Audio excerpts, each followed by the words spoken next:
Yes, Nurse Crane? How can I help you? I'm so sorry. I know Dr. Swansea wanted you to rest, but we have somewhat of a crisis. A crisis, you say? Our supply of antiseptics is nearly depleted. I was hoping there was another box up here, but...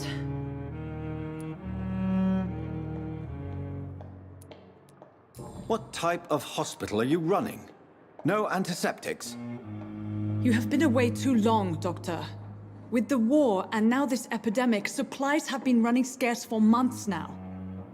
I may have a solution. In France, during the war, drugs shortage was a daily problem, and we had to use our wits to overcome the shortages.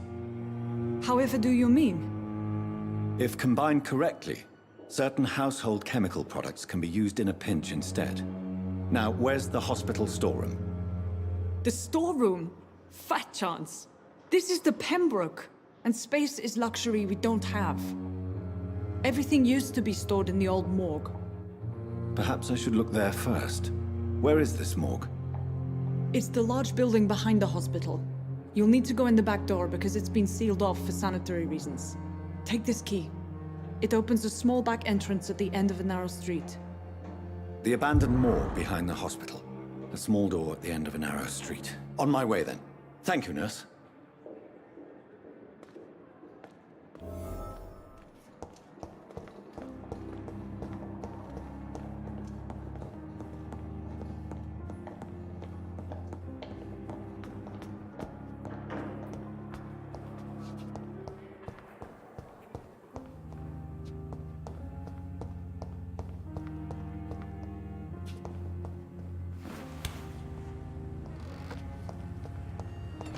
I cannot enter.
Balls of Mars, fortifiers.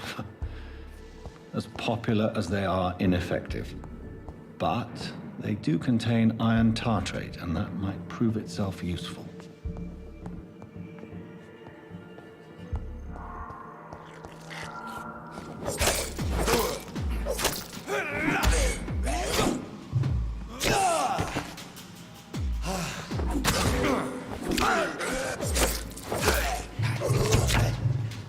Behavior is similar to the infected William Bishop.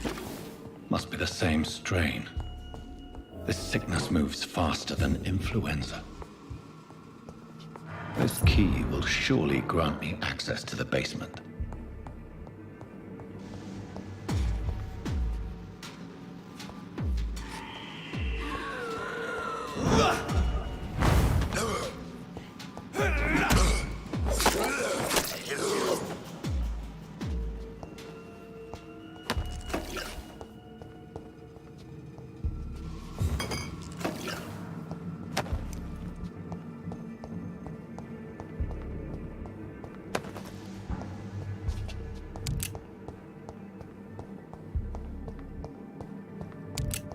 It's locked.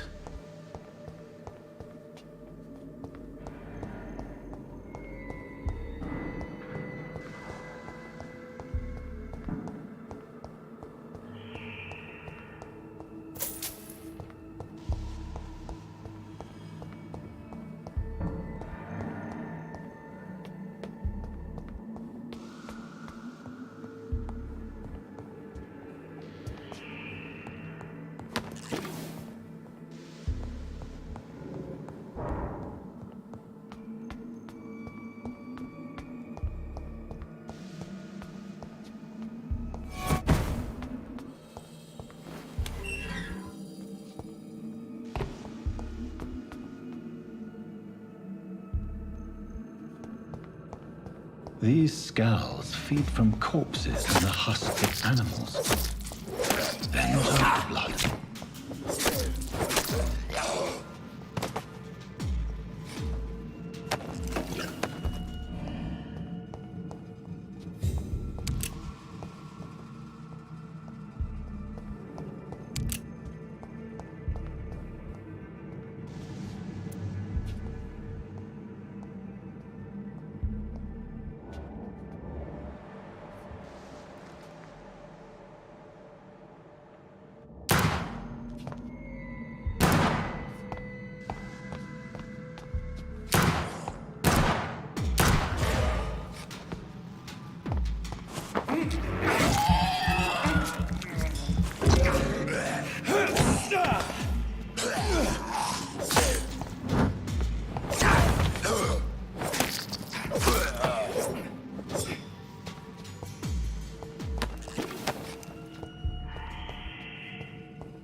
Mr. Connor's injuries don't match the report.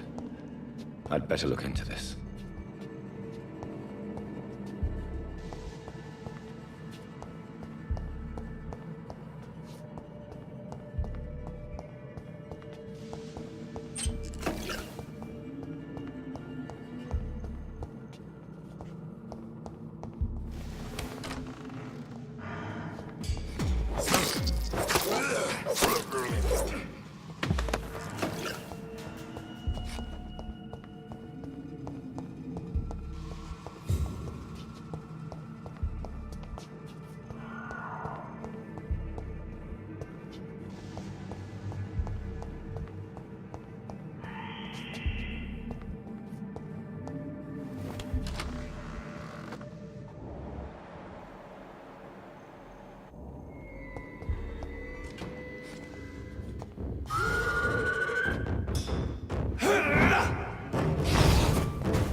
Skals can be so ferocious.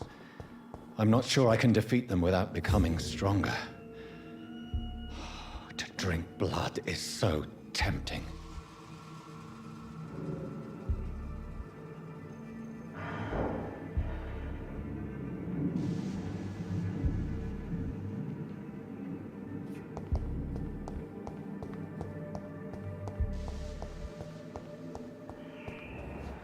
Sodium hypochlorite.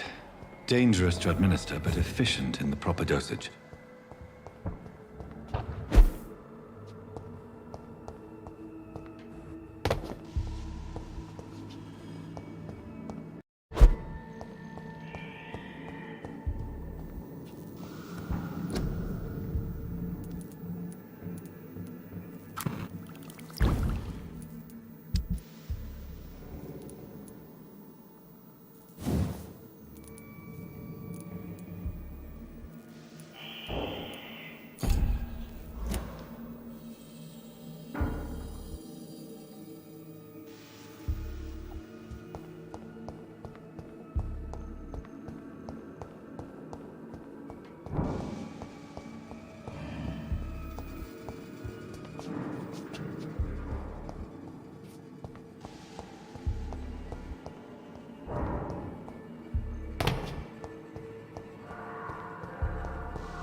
Thelma Howcroft said she was being watched by vampire hunters.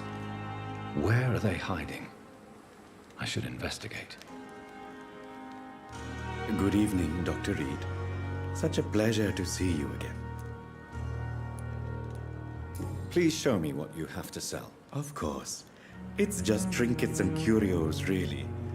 But I'm sure they can be useful.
Yes, Doctor? Good evening, sir. I will not let you down, my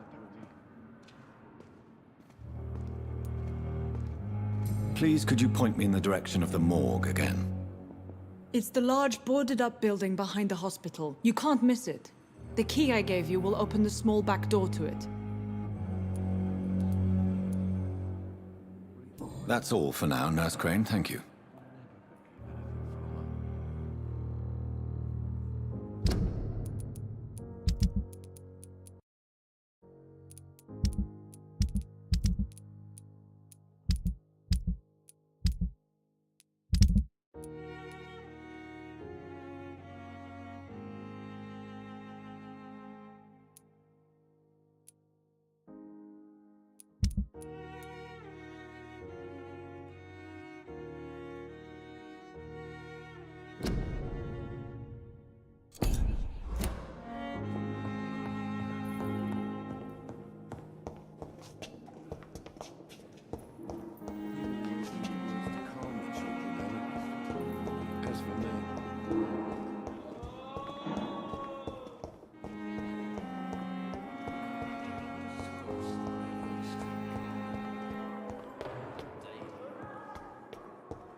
could keep anything from her. Finally, you've returned, Doctor.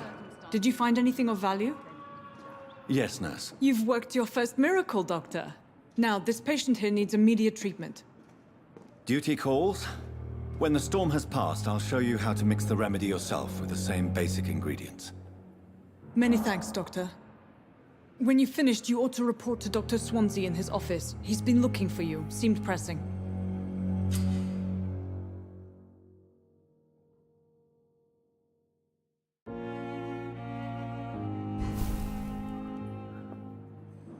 Good evening, sir. My sweet girl. Reads me like a book. I never could keep anything from her.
I'm sorry you ended up on a plain and cold medical bench, sir. I understand you.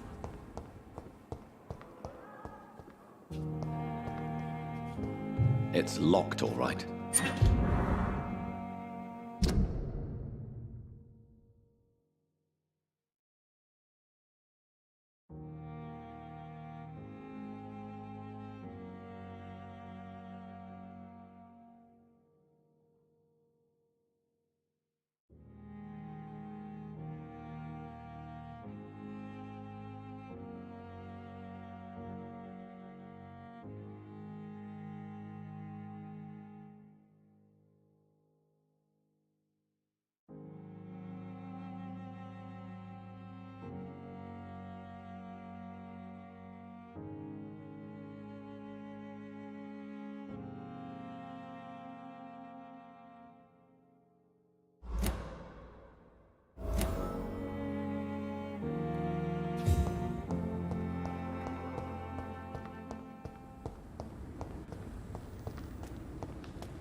It's locked, all right.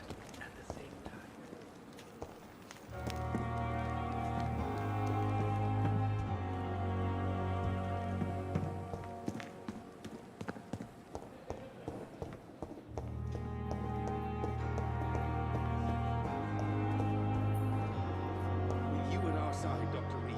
I know that Pembroke will prevail and survive. Good evening, Miss Howcroft. How are you tonight? I need blood, Doctor.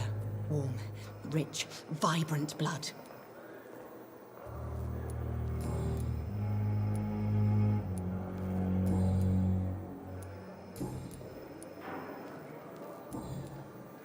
I'll leave you, Mistress of the Dark, to your nocturnal activities.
I cannot enter.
Good evening, Nurse Hawkins. Good evening, Dr. Reed. Pepper, are you sure you want to leave this hospital? To become a nurse was a little girl's dream. But in the end, I don't feel that useful. I want more. I want to make things change.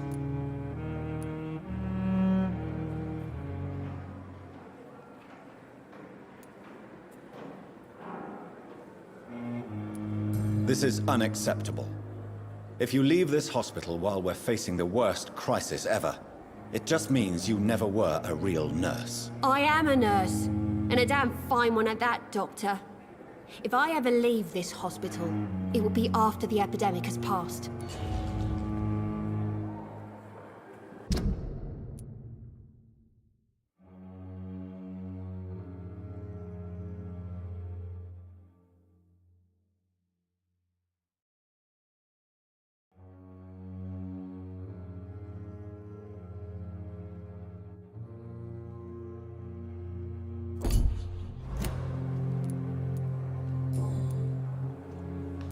Goodbye, Nurse Hawkins.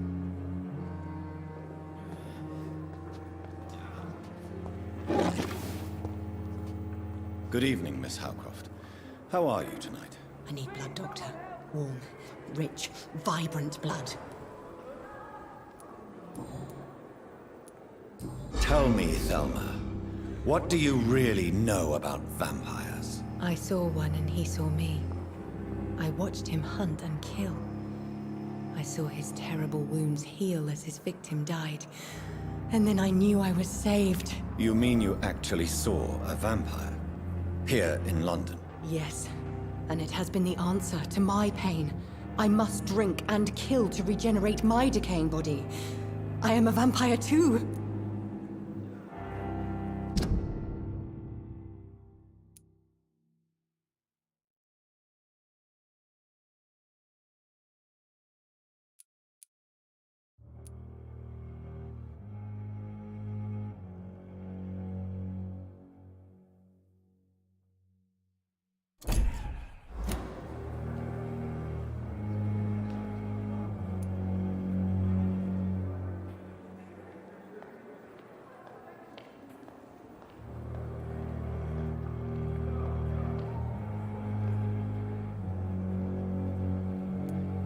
No. You are deluded. You think you crave blood, but you have no physical need for it. You have no idea what that is like. But what am I feeling? It cannot only be in my head. I know my flesh is rotting. I feel it. It disgusts me.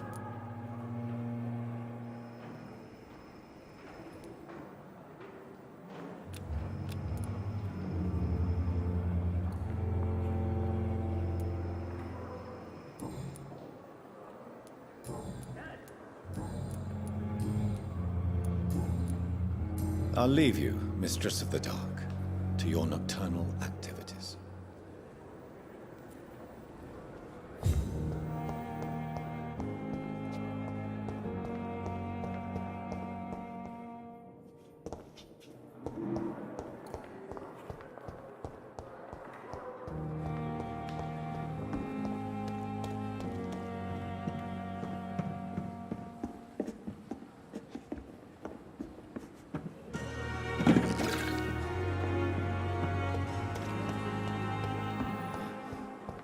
Damn.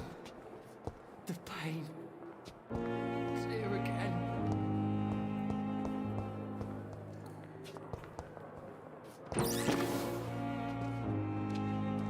Good evening, sir. Can I help you? Unless you're here to fix my face. No. I don't think you can help me. I'm Dr. Reed. I've recently taken the position of head surgeon here. War injuries, am I right? You guessed right, Doctor. German shell took my pretty little mug right off. But they still call me Thomas Elwood. How is your stay with us, Mr. Elwood? Oh, it's bliss. I just escaped death in the trenches to be surrounded again by the moans of the dying. Can I ask you precisely why you're a patient here? It's the pain, sir. The drugs don't work. It just hurts under the scars. if you get my drift. Who is treating you? Is someone in particular looking after your case? Nobody since the old and tired doctor spoke to me. Started to think I was forgotten about. Wouldn't blame you. You don't seem worried by that. My face hurts so much more when I smile or cry. I've learned it's easier not to speak. But be assured I'm smiling inside. Can I do anything for your pain? Nurses gave me a bunch of pills. No effect. Told you. It's like the flames are under my skin, burning away.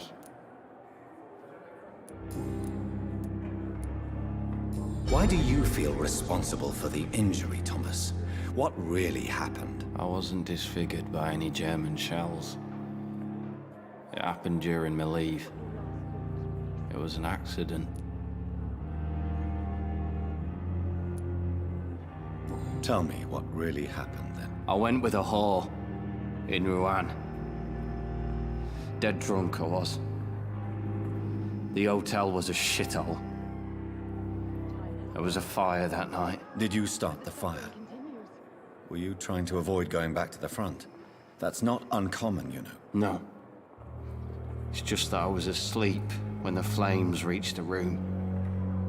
The girl was long gone. Bitch never woke me up. Left me to burn. Why lie about it? Come on. It's one thing to come back disfigured by the Germans, and it's another to get injured in an accident that could have happened to anybody.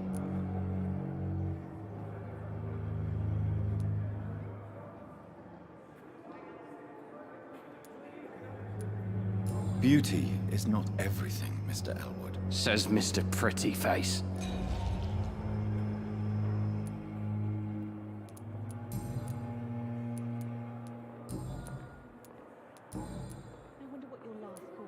Where were you stationed, sir? Did you serve for long? I really don't want to talk about all this shit. No offense. I was pushing too much. I served in France myself. I just wanted to know what happened to you. You were an officer, weren't you? Then I doubt we fought the same war, sir. No offense. How close are you to Miss Horcroft? Are you aware that she thinks she is a vampire? To wait for her next nibble is the best reason to stay here. Every time she approaches my bed, she treats me like something tasty. Person. Aren't you afraid? She may hurt you if the game goes too far. She's quite harmless, I can assure you. Her head's broken inside is all. While I'm busted on the outside. But she's still beautiful. Living proof that there's hope for me.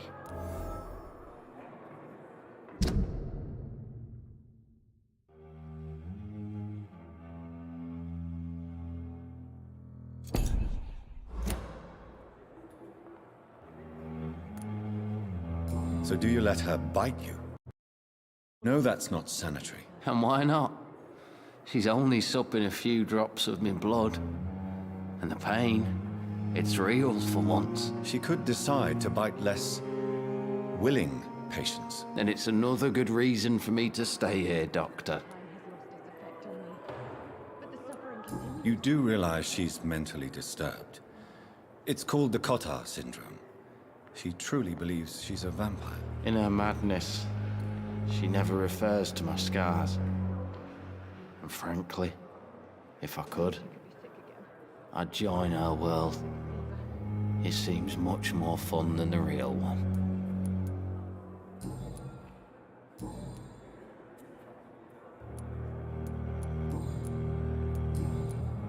Goodbye for now, Mr. Elwood.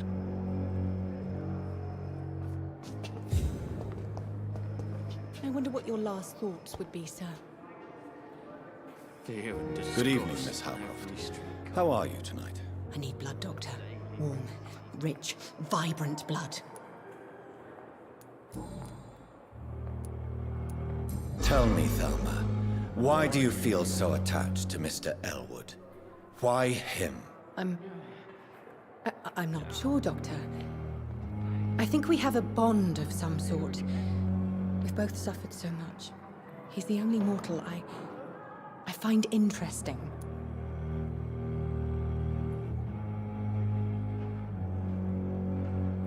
Would you say you and Mr. Elwood are romantically involved? No. No, Thomas is a delicate soul.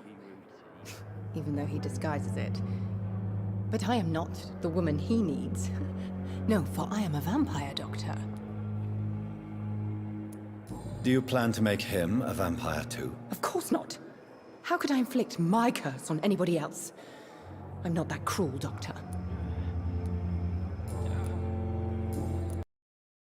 I'll leave you, Mistress of the Dark, to your nocturnal activities. I wish I could be sick again. Feel my blood boil with the fever.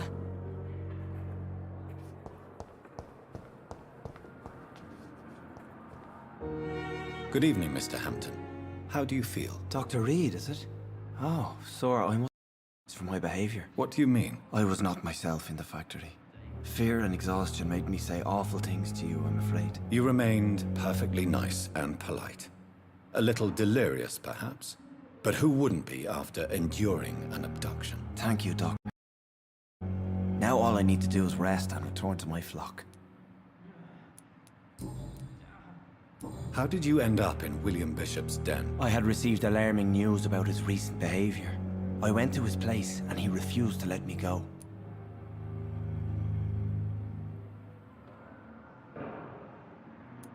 You dared to enter this awful place alone. You're a hero, Mr. Hampton. Or a fool. I'm just a man trying to help his friends, Dr. Reed. William Bishop was a conflicted soul, searching for light. Why did he abduct you? William was an alcoholic. His addiction suddenly changed to blood. I don't know why. Just like a patient I met here. This Miss Hawcroft.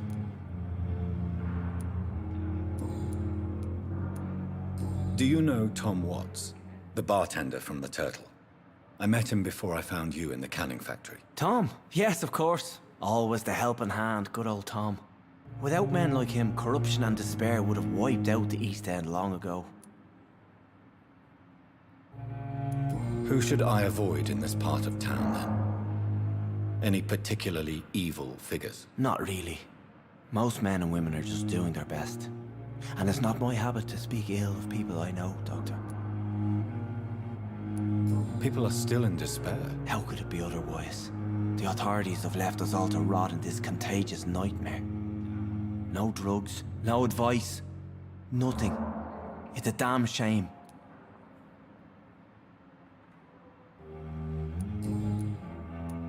What is the general situation in the East End docks? The situation has always been tough, with a lot of tensions between the gangs and the dockers' trade union.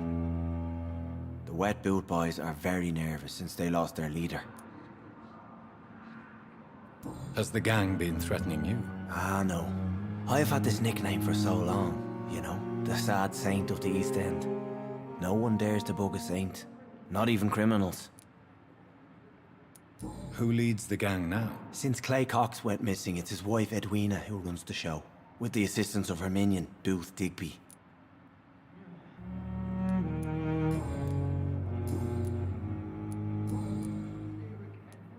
What do you do for a living, Mr. Hampton?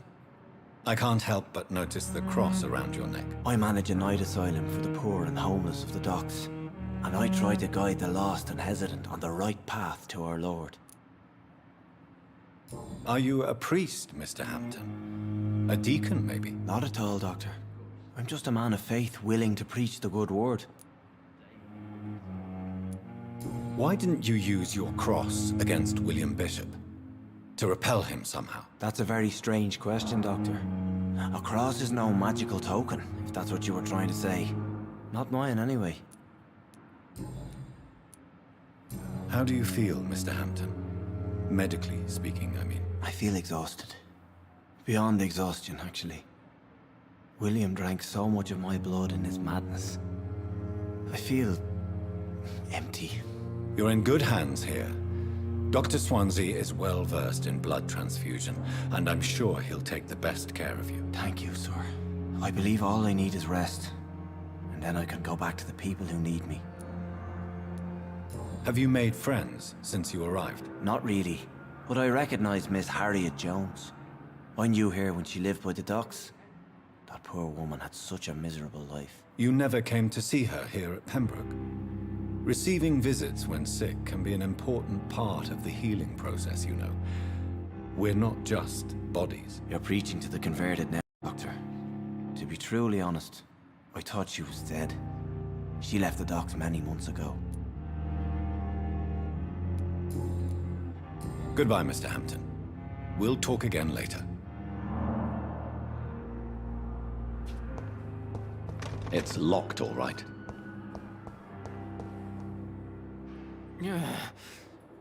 Damn. The pain. It's here again. Time has lost its effect on me, but the suffering continues. Fear and disgust on every street corner. The daily routine.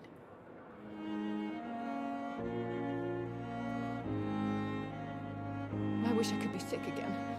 Feel my blood boil with the fever.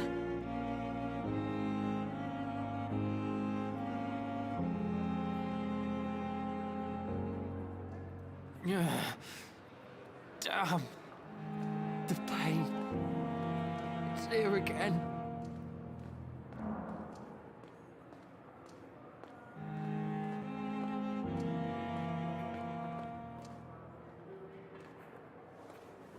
I have wasted too much energy for so little result.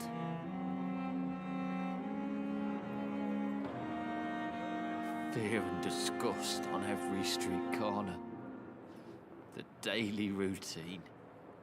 I wonder why the Goswicks came here in the first place.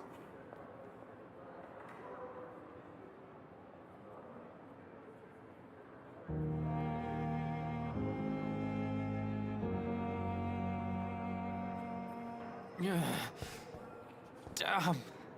Good evening, Nurse Hawkins. Good evening, Dr. Reed. Goodbye, Nurse Hawkins.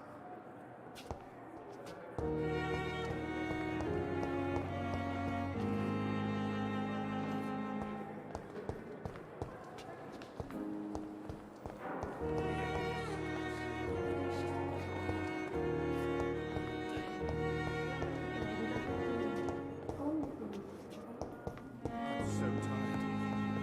Will this shift never end?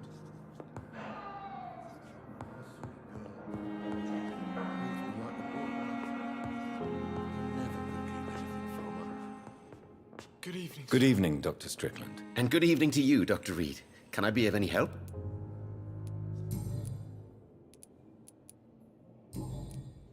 Goodbye, Dr. Strickland.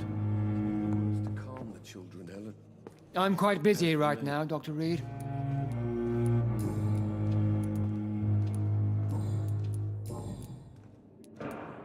Tell me, Waverly, what do you think of Dr. Strickland's enthusiasm for his experimental research? Strickland is playing with his patients' lives for pride and glory. Now that, sir, is unethical. Are you thinking about something in particular? Harvey Fiddick needs delicate surgery. I believe we should stick to the usual procedure, but my young colleague obviously disagrees.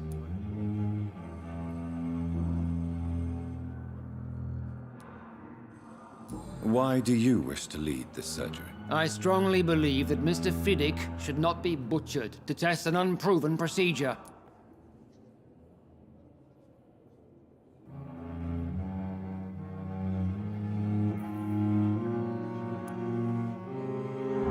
If you are going to lead this surgery, I'm trusting you to assume the consequences of your actions, whatever the result. I'm not the kind of man who runs away from his responsibilities, Dr. Reed.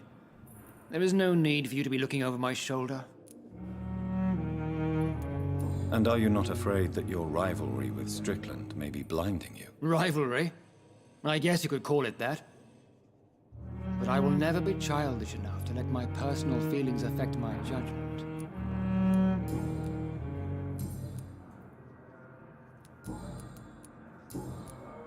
Thank you for your time. We'll talk later.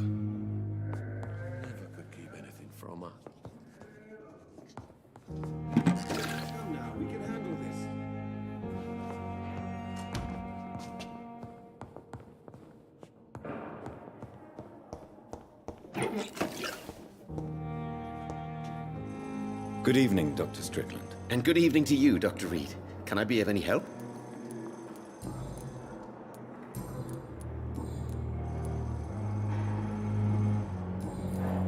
Goodbye, Dr. Strickland.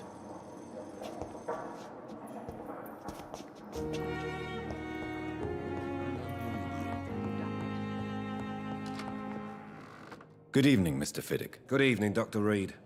Any news about my operation?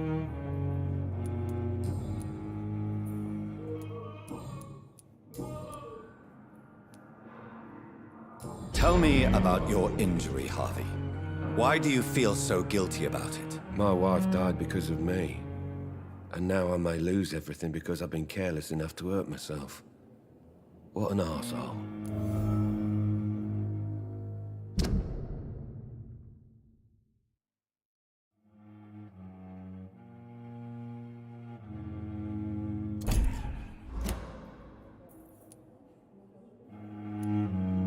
How could your job be responsible for your wife's death? I was working a double. She went out to bring me a hot meal and got caught in a German bomb raid. You can't hold yourself responsible for your injury, Mr. Fiddick. Unless you tried to hurt yourself. Of course I didn't hurt myself. But I can't work until my arm is fixed. My children need to eat, Doctor. Tell me more about the death of your wife, Harvey. 1915. I was in the army. Building workshops for the Royal Flying Corps. Helen was happy I wasn't sent to the front. What happened? The Germans sent Zeppelins to bomb the construction site, but they missed their target. My wife was bringing my dinner when the bombs fell.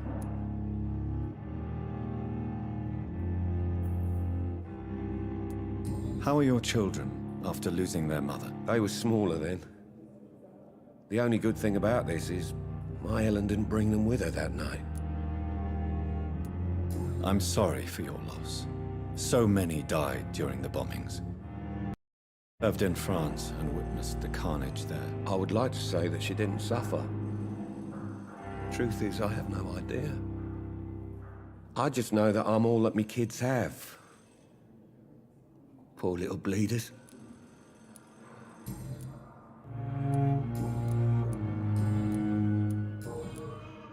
Goodbye for now, Mr. Fiddick. I'll see you later.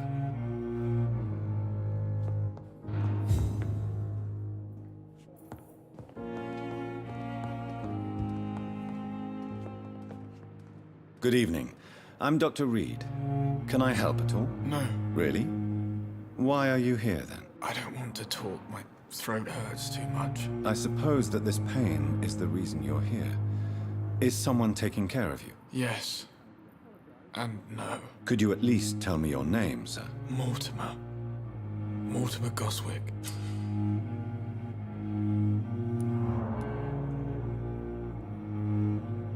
Do you need any help?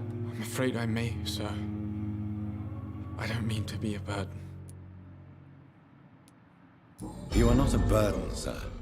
Healing you is my responsibility. And you have my gratitude for that.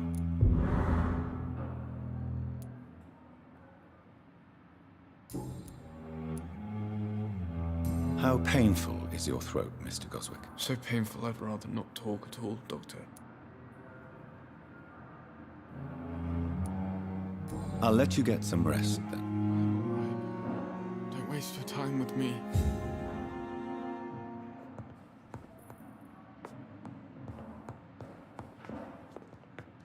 Good evening, madam. Can I help you? It's my son who needs you.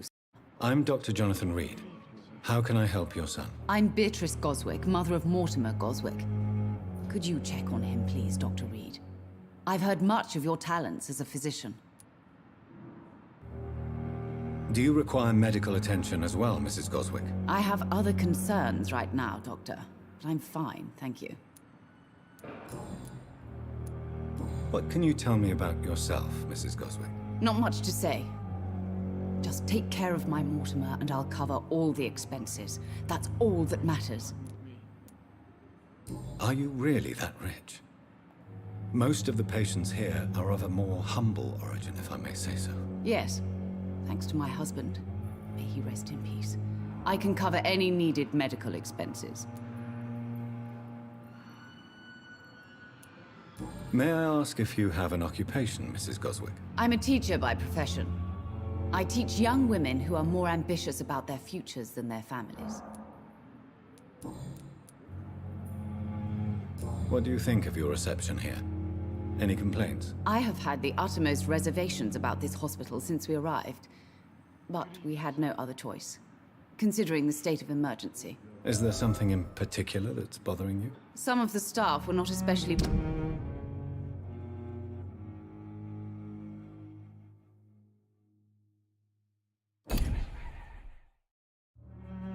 welcoming. I suspect they're not accustomed to dealing with patients of such social standing. Tell me more about your arrival at the Pembroke Hospital. What gave you such a bad first impression? The ambulance driver was quite rude, for a start. And that nurse, Miss Hawkins, seems to have quite a dubious attitude. What do you mean? She managed to secure a bed for my son despite the epidemic. It was a relief, but it wasn't cheap.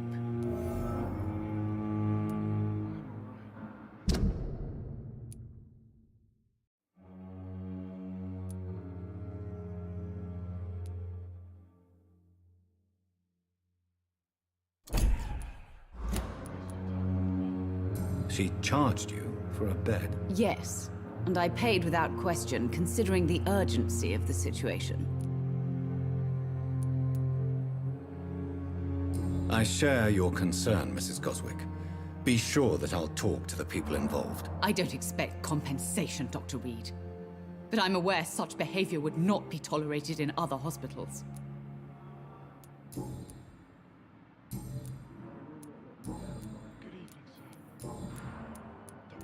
Goodbye, Mrs. Goswick.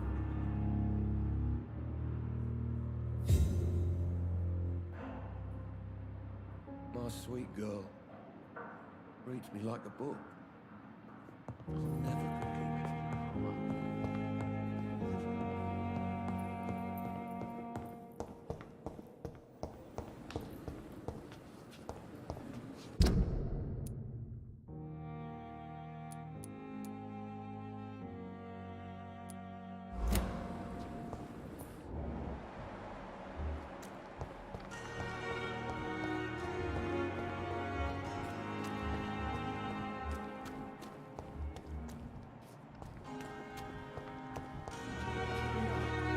Good evening, Nurse Hawkins. Good evening, Dr. Reed.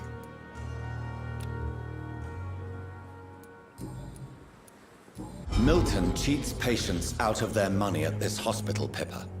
Are you his accomplice? Yes, I am. Is this your definition of being useful?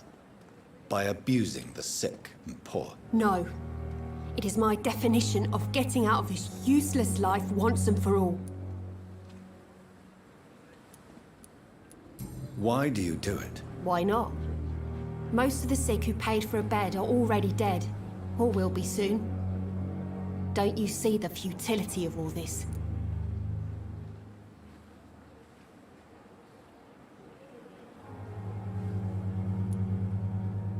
You put a price on hope. This goes against everything you swore to uphold as a nurse. Report me then, Dr. Reed. Report the little nurse and keep on lying about the surgical errors, the wrong dosages and diagnostics that we all covered for the sake of our colleagues. Whose idea was it? What difference does it make? We did it together, and I'm guilty as charged. Answer my question. It was my idea first, even though Milton would say it was his, to protect me.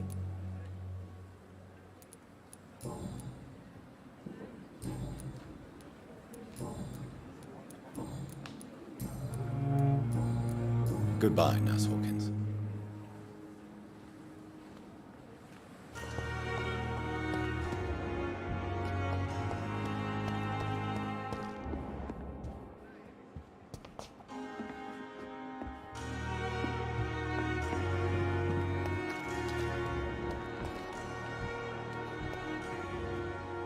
Good evening, Milton. Good evening, Doctor. Still trying to...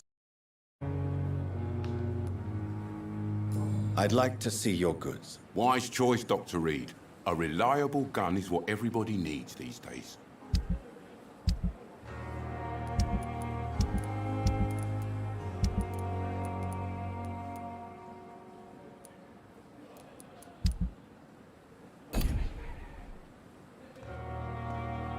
Good evening, Milton. Good evening, Doc.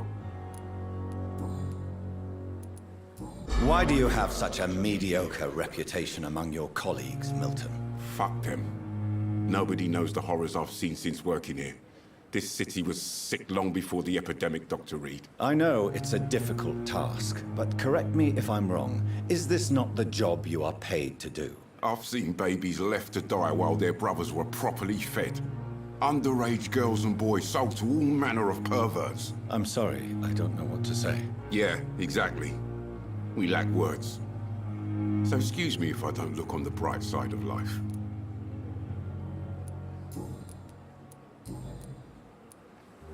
Admit it. Nurse Hawkins is more than your lover. She's also your partner in crime. Of course she is. How else could I tell which bed is free? I need to know that. Have you no shame? Don't you see this city is crumbling down? Today, people are ready to pay to get a hospital bed. Tomorrow, we may be fighting for food.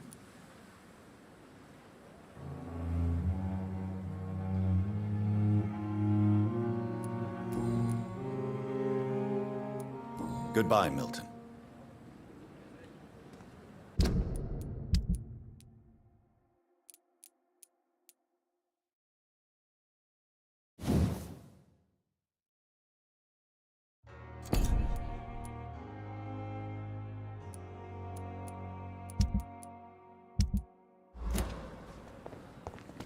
It's safer here than anywhere else.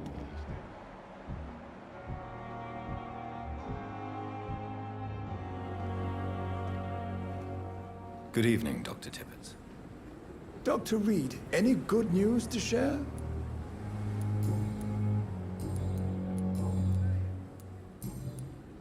Goodbye, Dr. Tippett.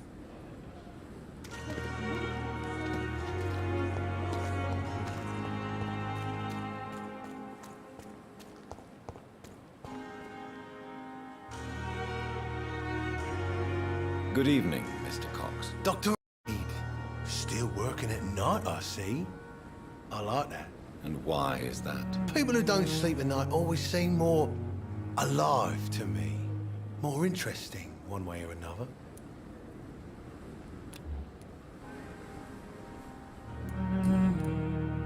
Do you ever think about that poor fellow I saw you push in the water? The wound he gave me will make sure I don't forget him. Still fucking hurts. Boss had cut me good. That man was determined to murder you. You almost died. What a surprise. The first time I met him, he nearly shit himself. Fucking coward. I guess revenge gives you balls. What did he want? Revenge? I recently had to kill his brother. Poor arsehole thought it would be easy to return the favor.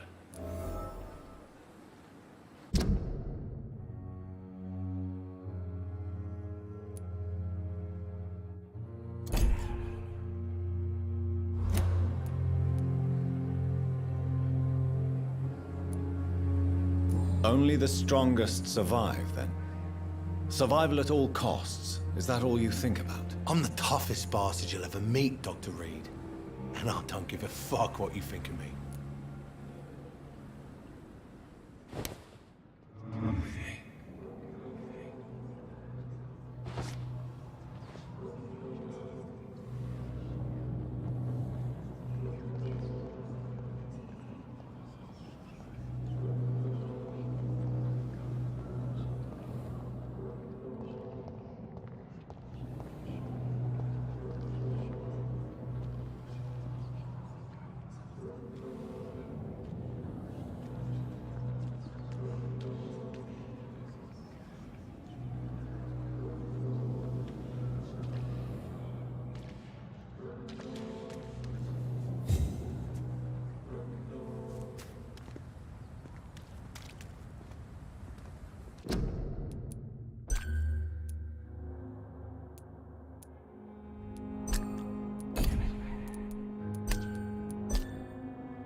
Hey, Doc.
How long do you think you can escape the law, Clay? I know this city like the back of my hand, Doc. I know its streets, who to pay, who to avoid, and who to bully. I won't get caught. We can't escape the consequences of our actions. The past catches up with us in the end. I ain't afraid of death. I don't hide who I am. I live my life honestly, which is more than I could say for most folks. And who are you, then? I'm the leader of the Wet Boot Boys. One day, I'll leave this shitty place and punch in the face all who thought I would not come back.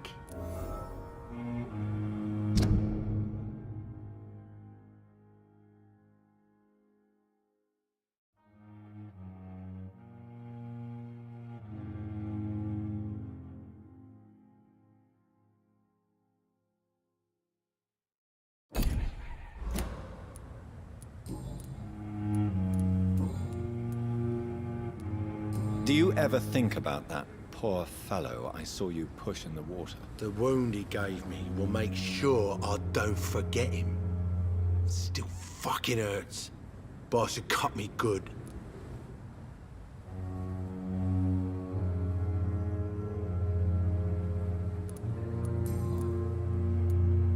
How is your hospitalization going, Mr. Cox? This is a shitty place with shitty staff. As long as I'm treated all right, I'll be fine.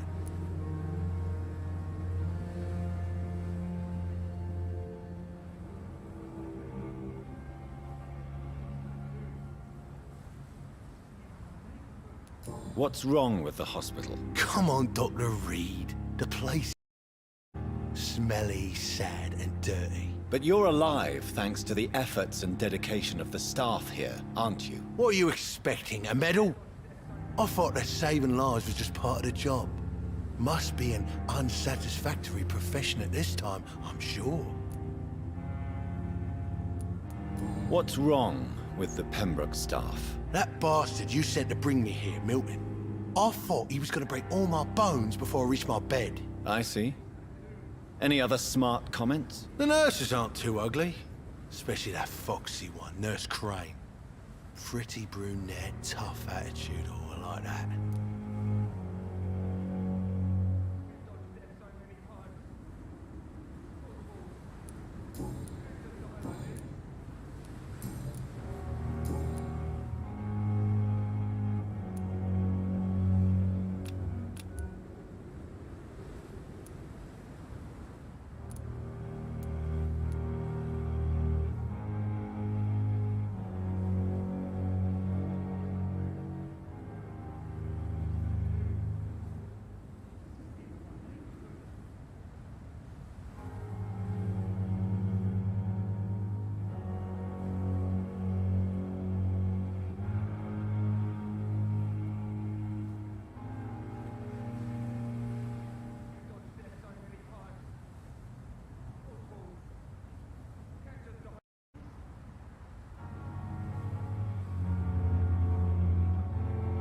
I'll leave you for now, Mr. Cox. What must I do? What must I do? This isn't even my neighborhood.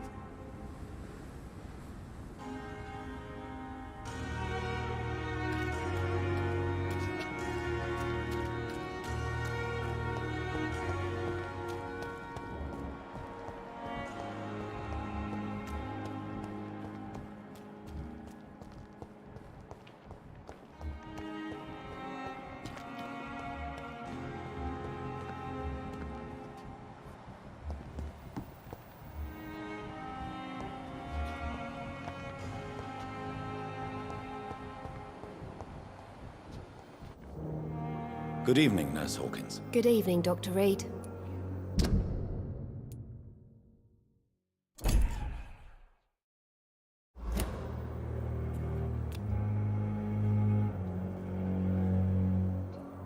Goodbye, Nurse Hawkins. They belong to you now. The life running in me. This dead flesh needs it. Oh, please spare me, Dark Queen. Spare your obedient slave.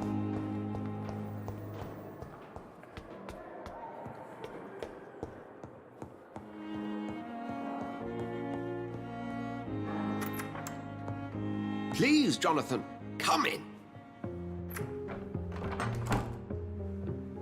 Fascinating, is it not? In the last decade, so many mysteries have been brought to light with our microscopes. The human body, biology's penultimate frontier. The more we explore its boundaries, the less we're able to trace a clear line between life and death. You, my friend, have a foot in both countries. The view must be vertiginous. It's at least as vertiginous as chatting about vampires with you, I would say. This must be all so new to you. This area of town, the hospital, a brand new life. How stimulating it must be. I wish I could share your enthusiasm, Dr. Swansea, but my condition defies scientific categorization. Undead? Unalive? Immortality defies logic. I cannot express my thrill at this serendipitous turn of events. The world's most eminent specialist in blood transfusions, a vampire. One might say a gift from heaven.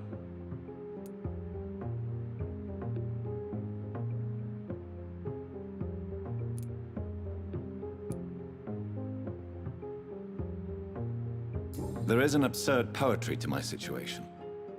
Physician, heal thyself. Forgive me.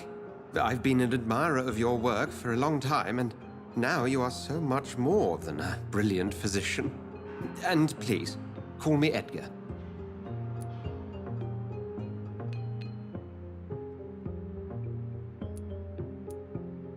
I'm not some doe-eyed student, Edgar. I understand we both have something to gain from this relationship. Very well. I have a task for you, Jonathan. Something that will require all your newfound skills. Please, go on. The Pembroke only survives through the generosity of our benefactors. Unfortunately, our main donor has found herself in a bit of a bind. Now, if you could help her out... A spokesman or politician is what you need. That's not my calling. And until I come to understand what has happened to me, I require discretion. Discretion is in order, Jonathan. Lady Ashbury has recently received rather indelicate correspondence that, if revealed, would jeopardize her position. And you would like me to eradicate this threat? By the stole, of course not. I would just like you to pay her a visit. Her ladyship is certainly near the tents outside, tending the sick. You can't miss her. Look for someone impossibly delicate. Accepted. I'll see what kind of trouble Lady Ashbury is in.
Do you need something, Jonathan?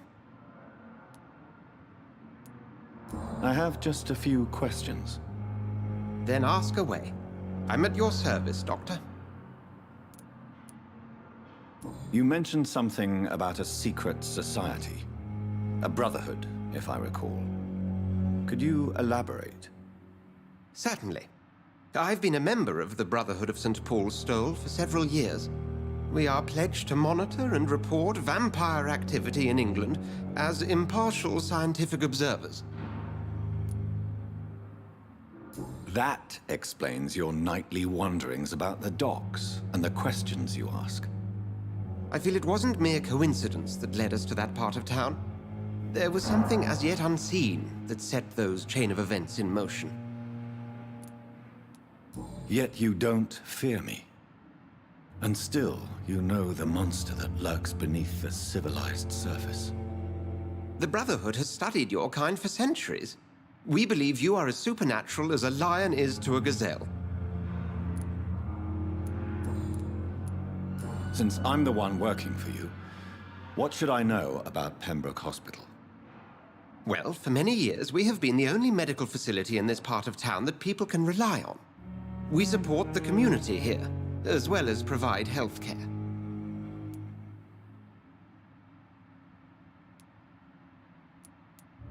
What do you expect of me? What we need is hope. You were a soldier. This is a war. This white coat's still a uniform. We fight to help the poor, the sick of the East End, the forgotten.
Where do we stand today?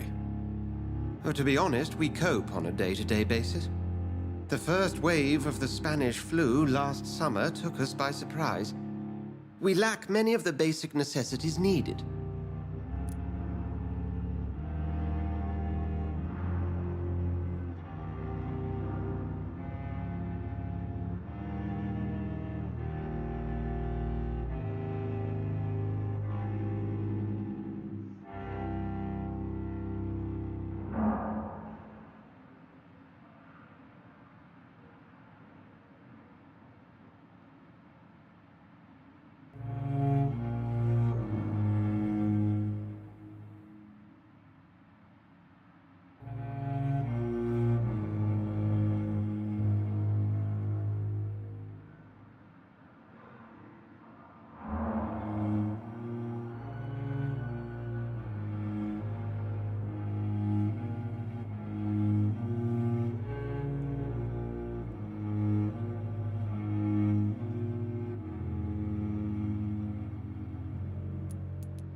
Since you seem quite the expert on vampires, what could you tell me about my condition and how it came about? As men of science, our first step is always to start with what we know. Forget the myths, the hackneyed scrawlings, and the penny dreadfuls. They do not scratch the surface of the truth you now find yourself in. The sun. The morning following my transformation. Its rays burned me.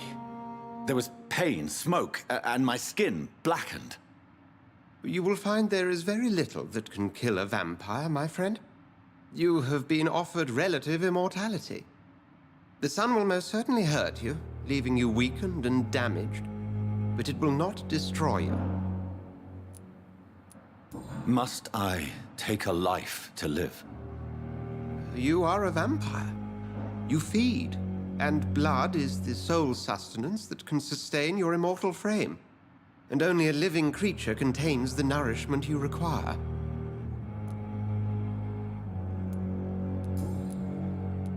The man we pursued and slew in the canning factory, William Bishop, I believe, was he a vampire? He was a Skal, technically speaking. The debate rages as to their classification. Some think them a subspecies of vampire, others something else.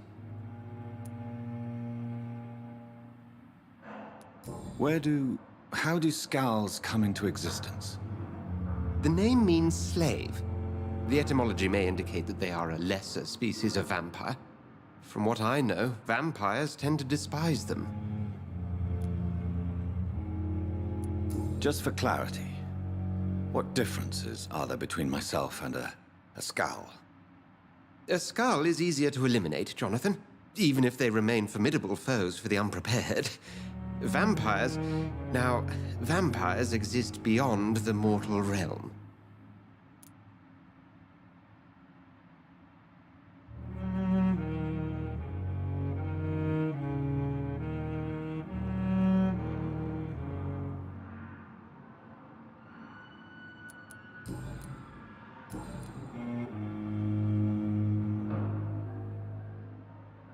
We'll see each other again soon, Edgar.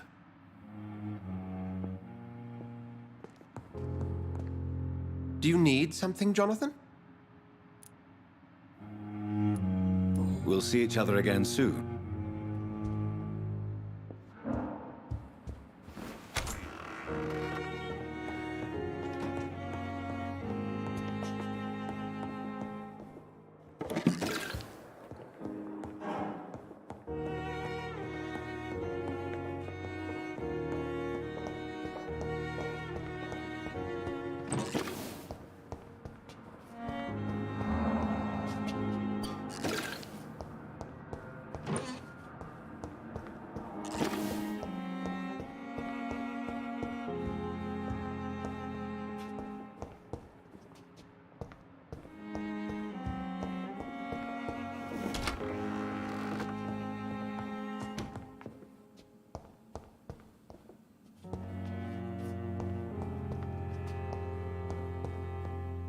The flower's dying.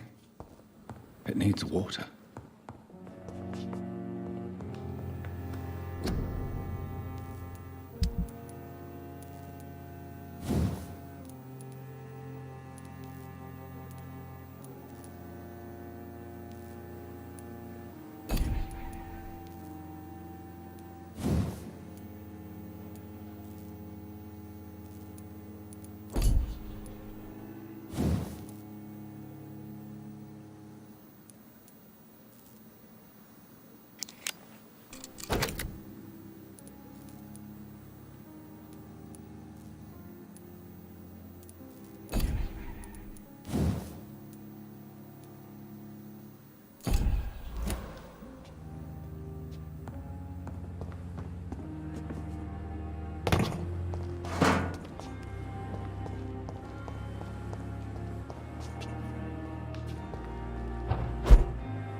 Good evening, Mr. Fiddick. Good evening, Dr. Reed.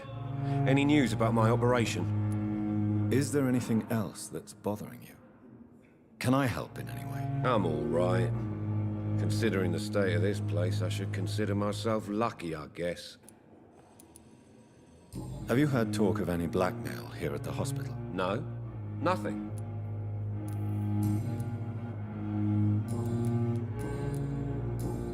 Goodbye for now, Mr. Fiddick. I will not let you down, my boy.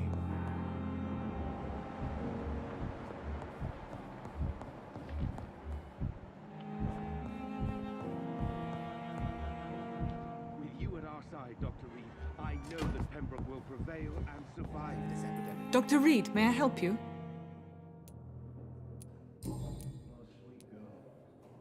What can you tell me about the epidemic? Everyday folk don't know how bad it is.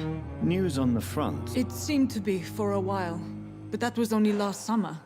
It returned with a vengeance just over a month ago. What can you tell me about our patients here at Pembroke? This hospital was founded to help the East End poor and needy. But since the war and the quarantine, we've had all manner of folk. Can you be more specific? Well, veterans, the elderly, dock workers. We even have a few mental patients. If there's space, we take them.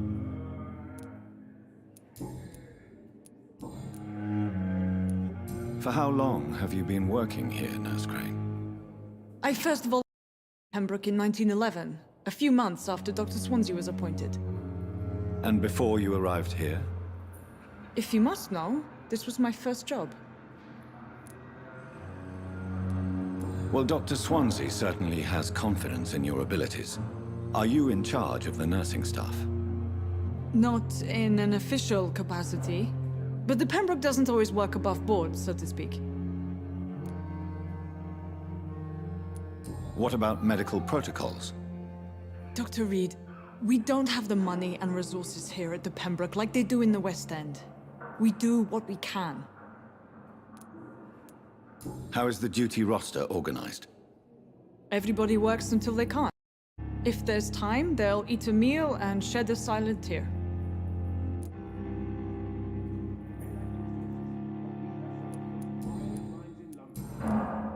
I'll see you later, Nurse Crane. As for me,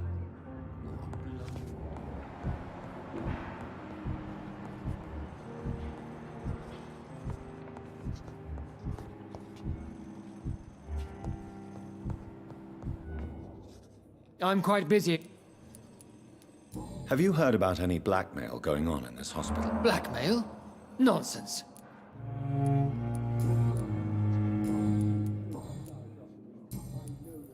Thank you for your time.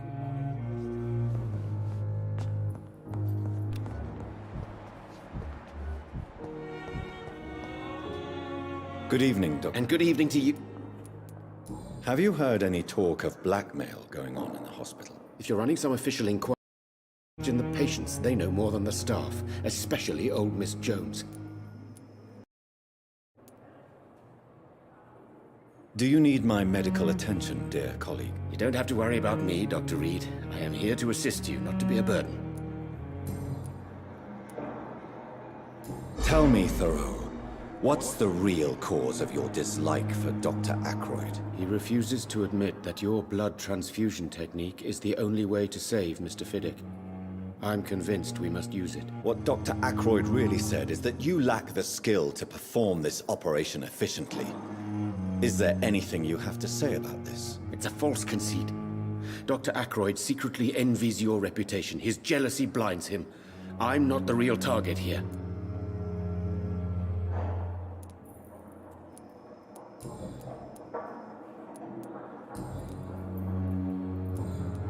Goodbye, Dr. Strickland.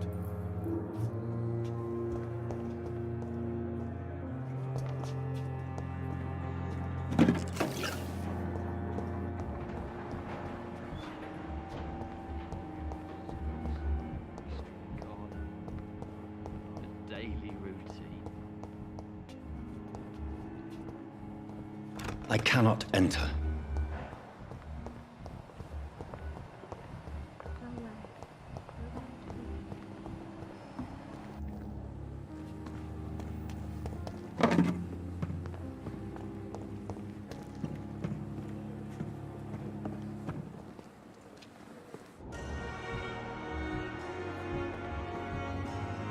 Good evening. Dr. Have you heard of any underhand dealings going on in this hospital? I have no time for such triviality, my dear colleague. We're here to... goodbye.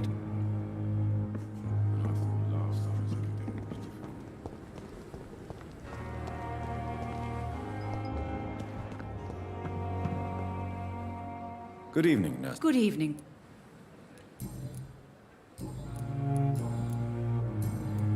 Goodbye, nurse.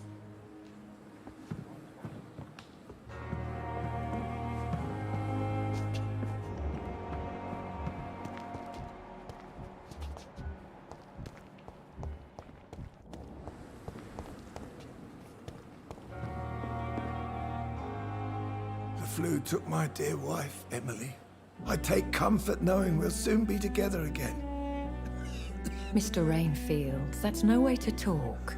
You're in good hands here, and we'll be up again soon enough.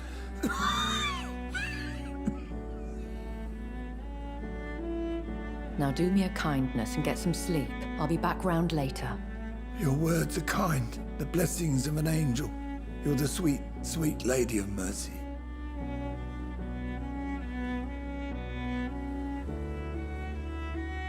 Good evening, Dr. Reed. It's a pleasure to see you again. You seem surprised. Dr. Swansea has brought me up to speed concerning your recent appointment to Pembroke Hospital. You're a the lady who saved me that night, before vanishing into thin air. I remember you from the pub with Dr. Swansea. Indeed. Allow me to introduce myself formally this time. My name is Lady Ashbury. I remember you well, in spite of the brevity of our encounter.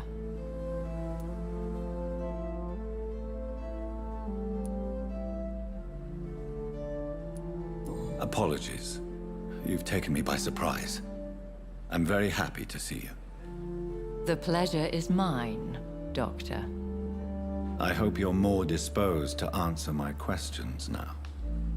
You must have countless questions, but our rather urgent matter first. Swansea has explained. My cover, if you prefer, has been compromised. Dr. Swansea has commissioned me to be your agent in this matter. You could start by explaining what's amiss. These past insufferable weeks, I've been the victim of extortion. I've made a first payment, but the blackmailer grows greedy. I must refuse his most recent demands. What are your expectations? Please be precise. As the newly appointed surgeon of this hospital, you are in an excellent position to ask innocent questions and deftly learn the identity of my blackmailer. Who would be so foolish as to threaten you? A kindred spirit. Even if it were the case, and I highly doubt it, a vampire would have asked for something more valuable than money. My suspicions lean toward a patient or their family. Please continue. Every detail is essential. I'm your man. My embarrassment in this matter is eclipsed only by my shame at having put the hospital at risk. The scoundrel is clear. A list of dates. My visits coinciding with the dates of suspicious patient deaths due to massive blood loss. Is it true? Now aren't you the blunt one?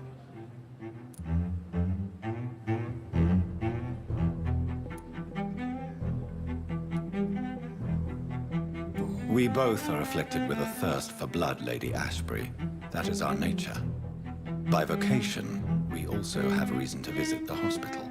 Logic dictates. In all honesty, I'm not simply a patron to the hospital. My visits serve a dual purpose. Dr. Swansea has been treating my condition with a revolutionary technique of blood transfusion. It seems you are a specialist in the domain. I'll take care of it. Do you know where I should start? If that was the case, I'd settle the matter myself. You could talk to our local gossip, Harriet Jones. Not a pin drops here without her hearing about it. I'll meet that woman now. My life, as others know, is in your hands, Dr. Reed.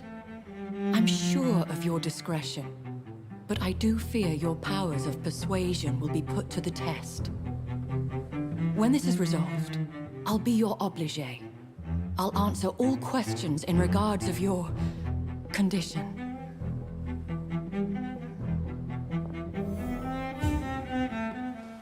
Is our little mystery... I think of nothing. My situation...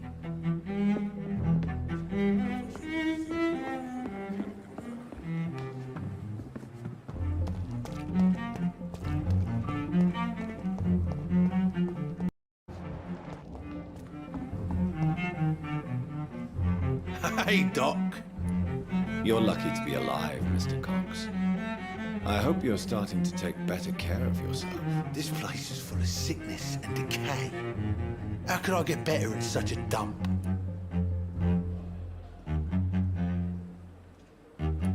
Consider yourself lucky that I'm treating all of my patients equally. But don't push your luck. Don't play the innocent with me. I'm sure you have good reasons to act this way. And also weaknesses that can be exploited. Have you heard of any underhand dealings going on in the hospital? Blackmail? That's not my style. Too risky. The black market, though. Now that's where the money is. I'll leave you for now, Mr. Cox. Is this supposed to be a pig starting to smell better?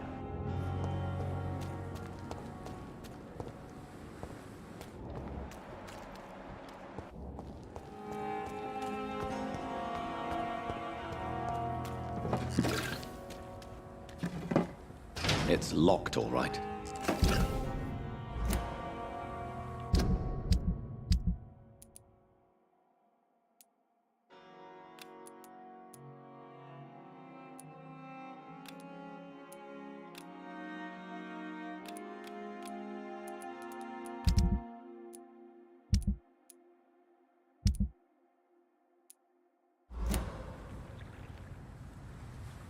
I cannot enter.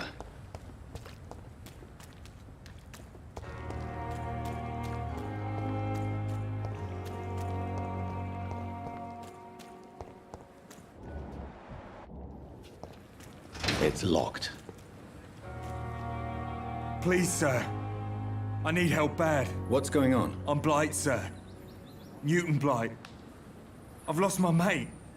Can't find him anywhere. I'm Dr. Jonathan Reed from the Pembroke Hospital. Please, calm down and give me more details. Oswald and myself were both infantry, sir. We were en route for the hospital, but we had a disagreement. And Oswald ran off towards the canal. How long have you been searching for him? I can't go there. Too many rats by the water. Fucking rats. Can't stand them since the war, sir. Can't stand them at all. Don't be ashamed, Mr. Blight. Many soldiers who survived the trenches suffer from musophobia. I'll see what I can do for your friend.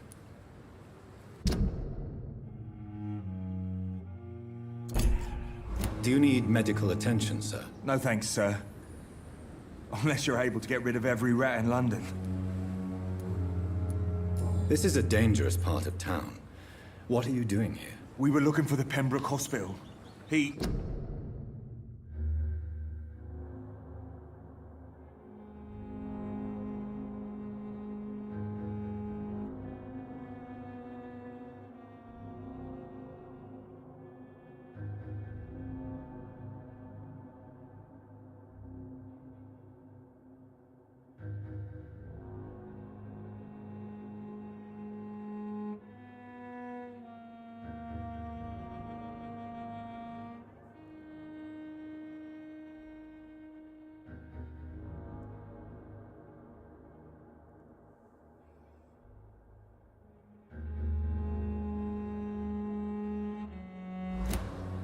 We both need help. Treatment, I mean. To get some sleep. Just need to feel better, sir. What can you tell me about yourself? I'm Oswald's best friend. We served in the same regiment, sir. We've taken care of each other since we came back.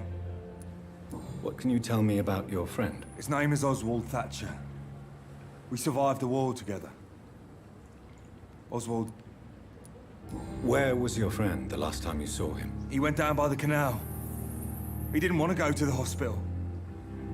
I think he went to the sewers on purpose. So I couldn't go after him. I have all the information. Thank you, Doctor.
It's locked, all right.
Touch me with your disgusting hands!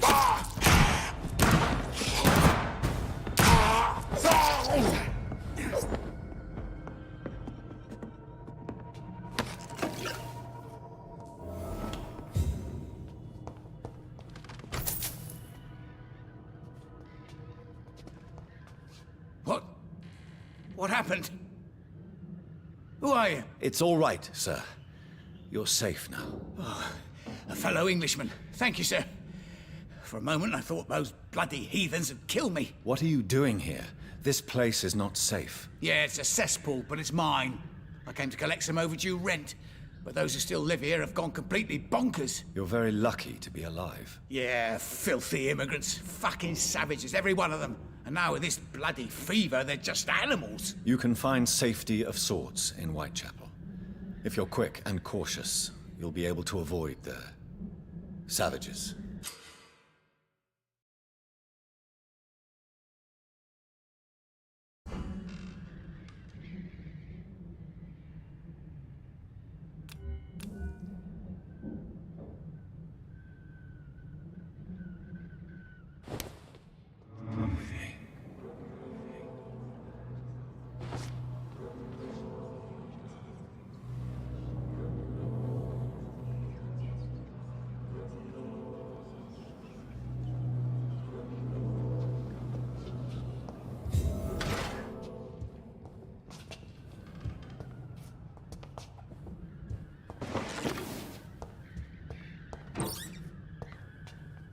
You had better return to Whitechapel without delay.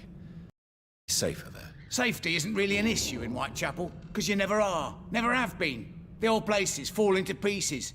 But thank you for the advice, sir.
You had better return to Whitechapel without delay. It will be safer there. Safety isn't really an issue in Whitechapel, because you never are. Never have been. The whole place is falling to pieces. But thank you for the advice, sir.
I'm sure that during your life... It's locked. You have all seen things that no one could believe. Good evening, Dr. Reed. Such a pleasure to see you again.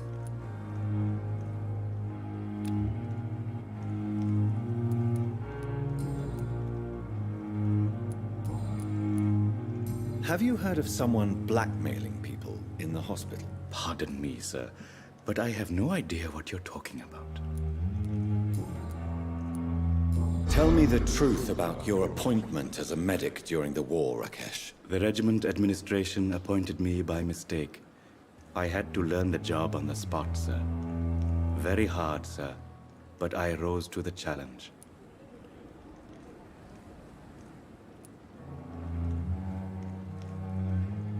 You can't impersonate a doctor. You can't improvise a medical education. People could die at your hands. You're absolutely right, sir. But as a field surgeon, it was more like being a butcher. Do you believe you have really helped these people? My ratings were within the averages of the regiment. I saved lives, Dr. Reed. Does that not say enough about triage and war surgery? Do you realize how many soldiers died because of that decision? You should have refused. Yes, sir. I swear I did, sir. But no one listened. When the first wounded arrived, I had to do what I could. It is an unbelievable story, Mr. Chidana. It was a time beyond belief, Dr. Reed. But I'm happy not to deal with the wounded. I prefer caring for the dead now.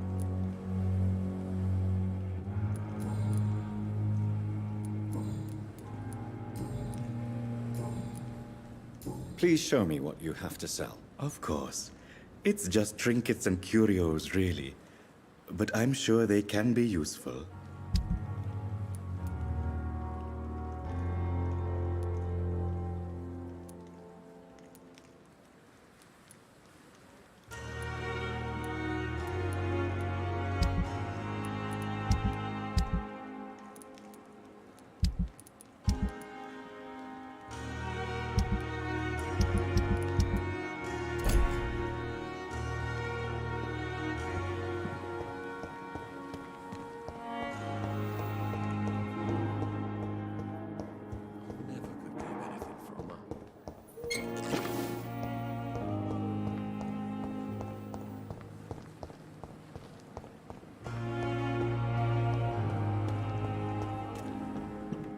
Good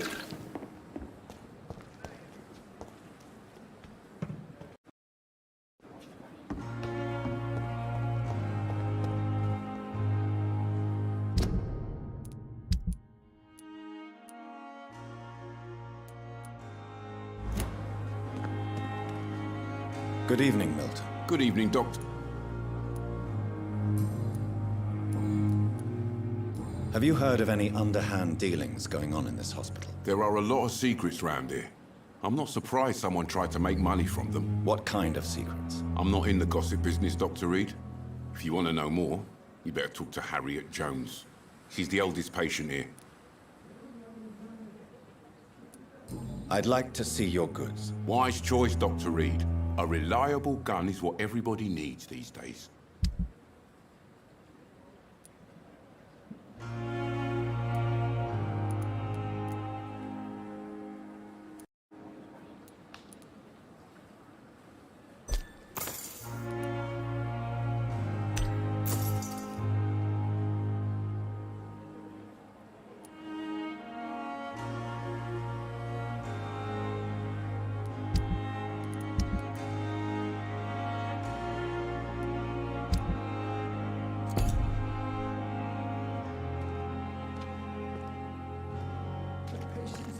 And I thought last summer's epidemic was difficult.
The flower's dying.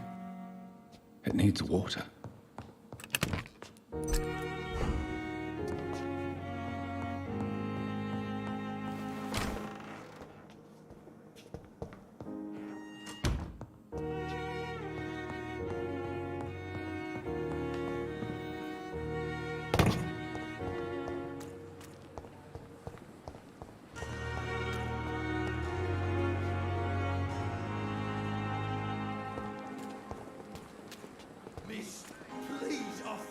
Good evening, Milton. Good evening, Doc. I'd like to... Wise choice, Dr. Reed. A reliable gun is...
So many deaths. Not of my own. Disgust on every street corner. Read with no respect.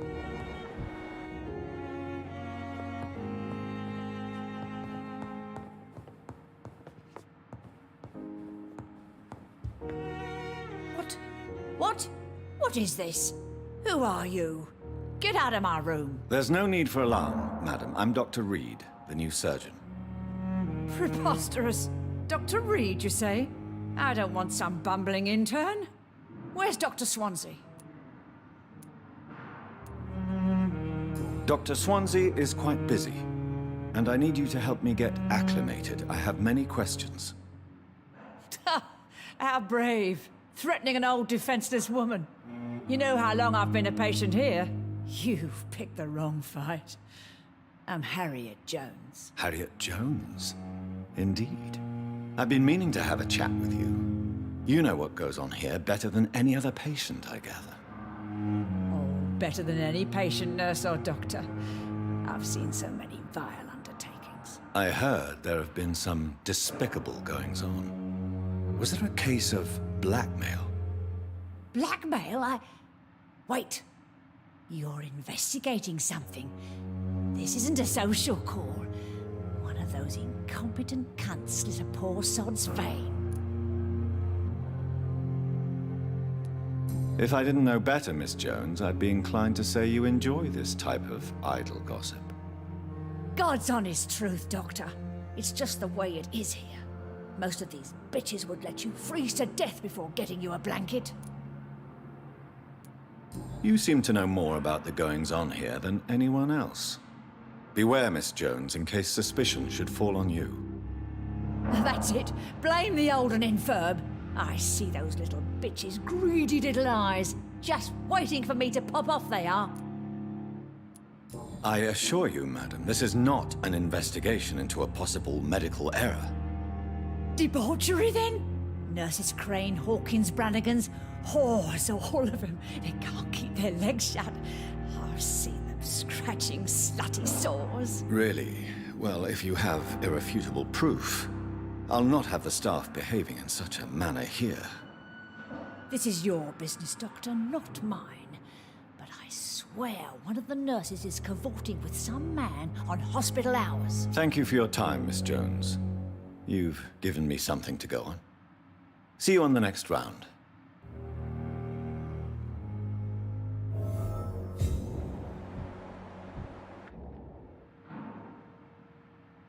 Miss Jones. Again? Now, Well, have you noticed any suspicious comings or goings? it would be a great deal easier to make a list of things unsuspicious in this house of charlatans. Come now, Miss Jones. Surely it's not that bad. Have you no eyes? This hospital accepts all manner of souls, regardless of origin. The proper sick cannot heal. We're kept sickened by the refugees. Everyone here is very capable. I have not seen any instances of unprofessionalism. Thieves and murderers, the lot. People have gone missing here, you know. Poof, without a trace. If you could just tell me why you were admitted. It's terrible, Doctor. What with a pain in my chest, coughing up blood, and I get awfully tired. Wouldn't be so bad if I hadn't lost my house and all. I see. No one comes to visit, you know. Not even my own flesh and blood. I'll come and visit you shortly. Good night, Miss Jones.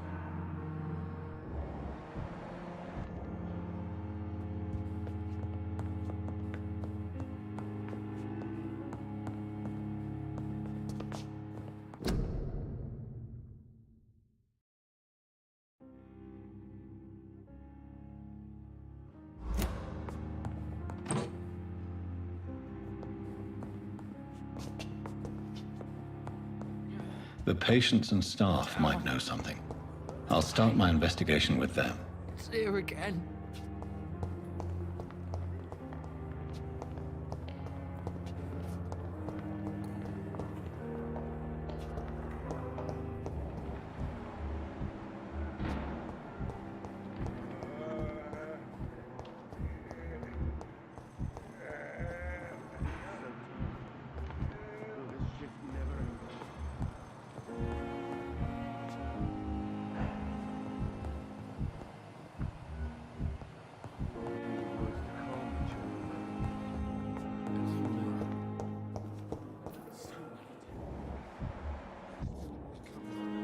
Good evening, Nurse Hawkins. Good evening, Dr. Reed.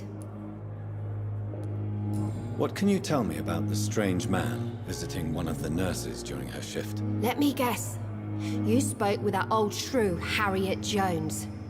Do not pay attention to her, Doctor. She's full of fanciful tales.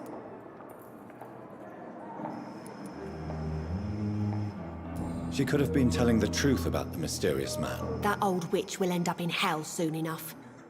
Who cares if a nurse finds some happiness where she can? No matter how you feel about her, Miss Jones deserves our help. Who says I don't care for her? Hate is what keeps that old crone alive.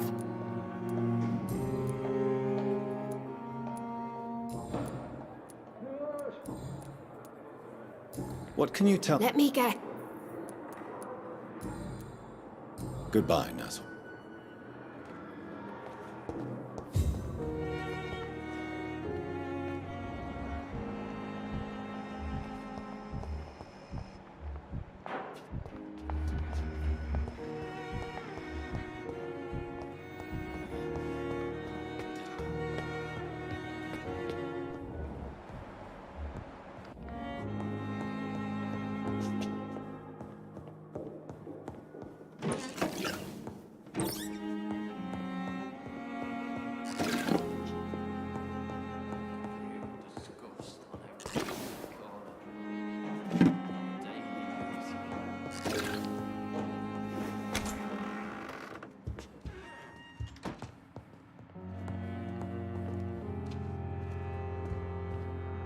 Do you need something, Jonathan?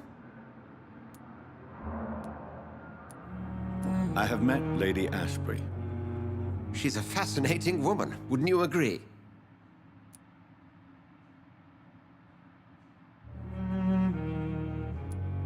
She told me you've been doing all in your power to cure her addiction for blood. Though unsuccessful, it's admirable. Lady Ashbury is a cherished friend of mine. I would not betray her secrets without her consent. Come to the rescue of a damsel in distress. I ask nothing more. The matter of Lady Ashbury's blackmailer. Oh, I know too much about this matter already. I'm confident in trusting the interests and reputation of both the hospital and Our Lady into your able hands. We'll see each other again soon.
Another night with the glorious battalion.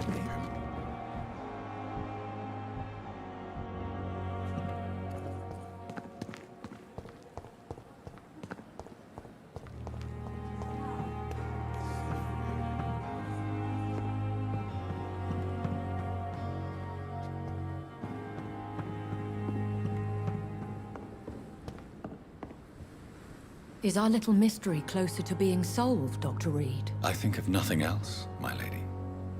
My situation is delicate.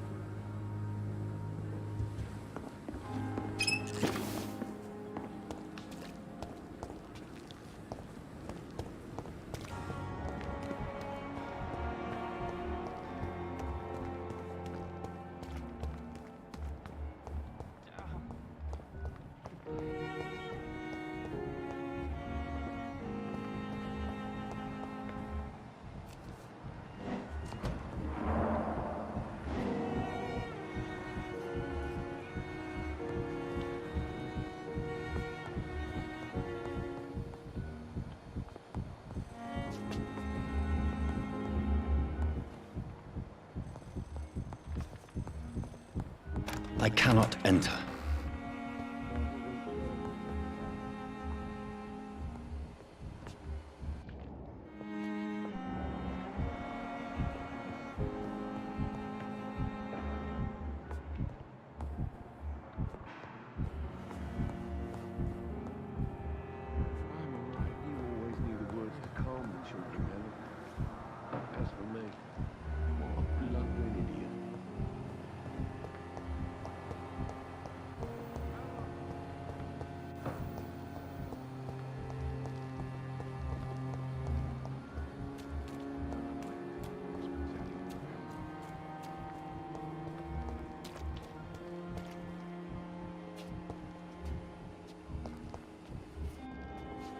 Good evening, Nurse Brannigan. Good evening, Doctor.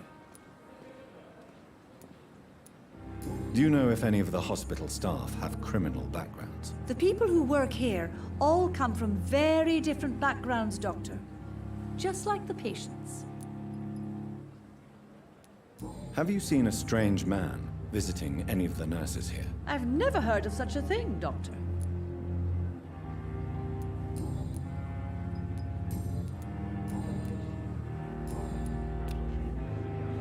Goodbye, nurse. Call me if you need assistance.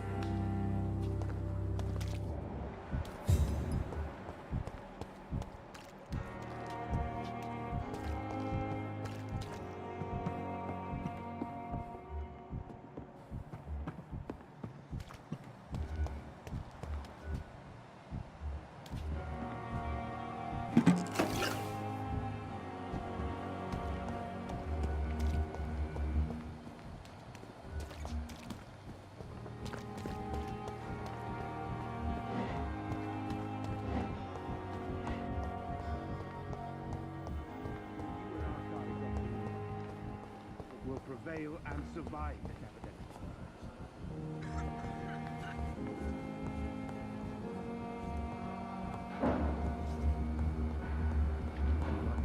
It's locked.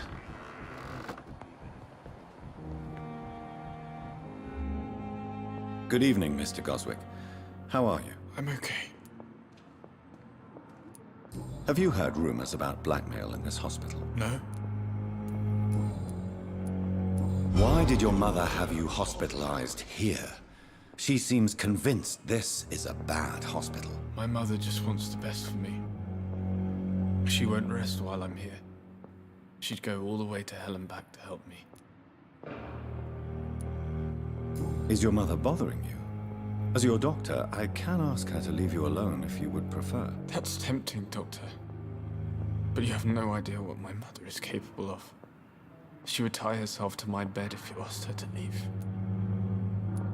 Pembroke Hospital may look unorthodox, but rest assured you're in good hands here. It's not me you have to convince, Dr. Reed. It's my mother. How painful is it? So painful, I'd rather... I'm sure you Not really. Yes, maybe. But I don't want to talk or even write about it now.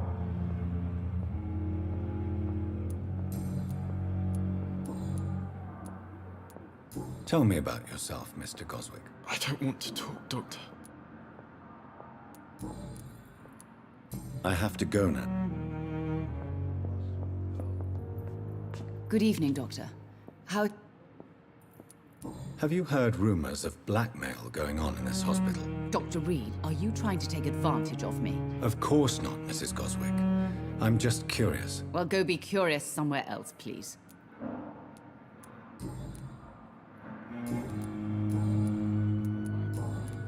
Goodbye, Mrs. Goswick.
How can I be sure I'll not find your unconscious body in the house again?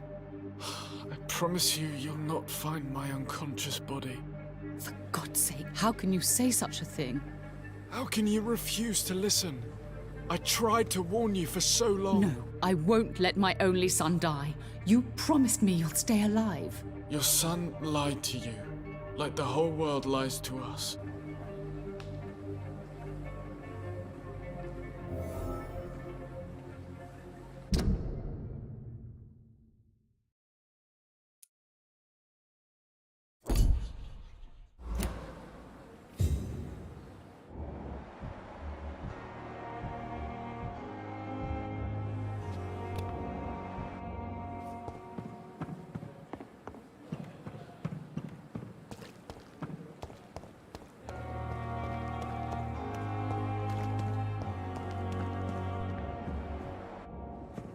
Patients are not fools. They know we are overwhelmed by this.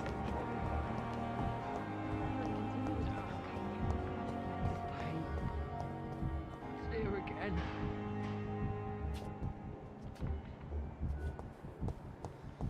Okay.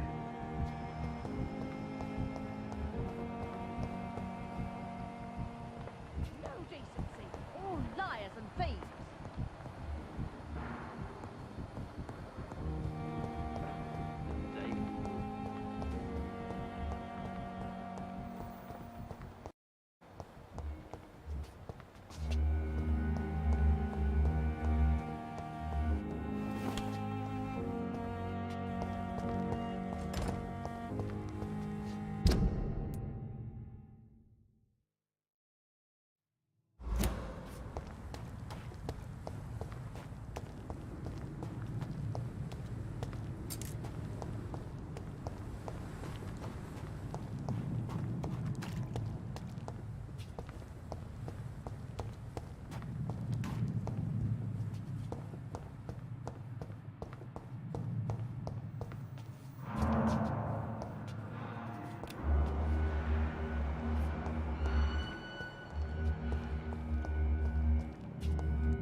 You're sure you don't come back with me?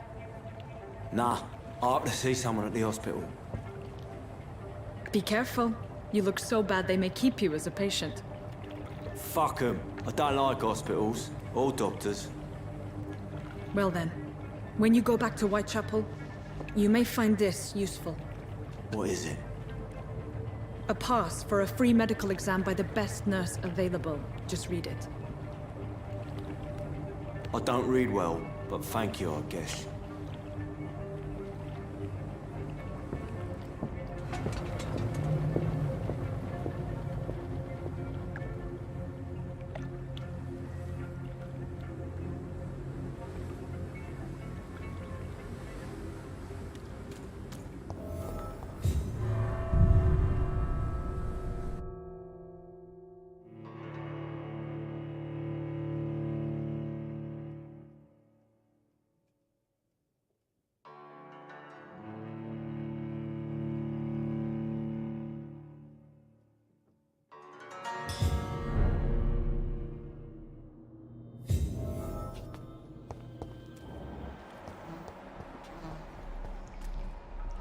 He's locked the door behind him. I need to find another way to follow him.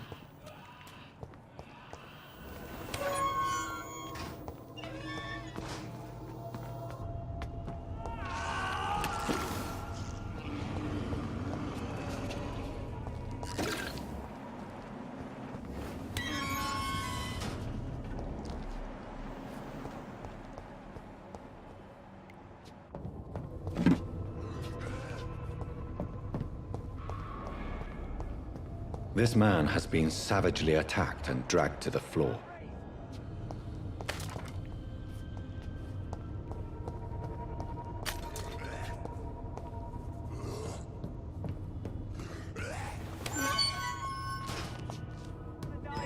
I want to see the sky, feel the fresh air.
See the sky, feel the fresh air.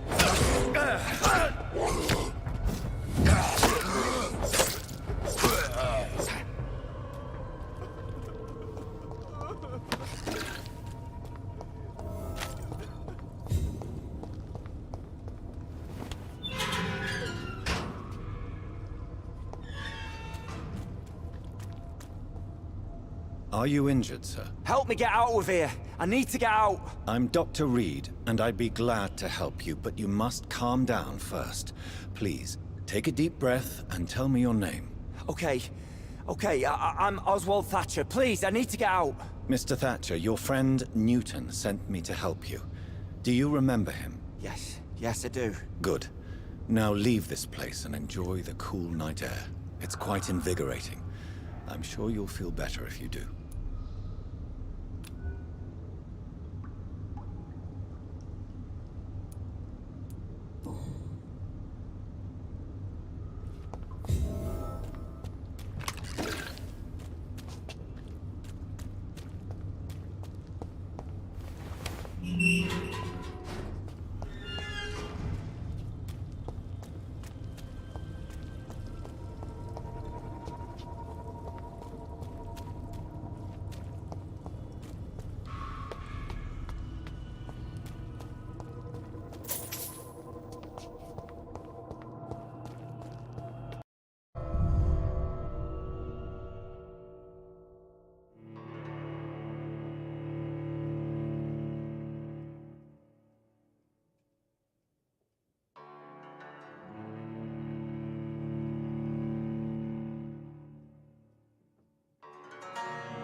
I have this thirst for...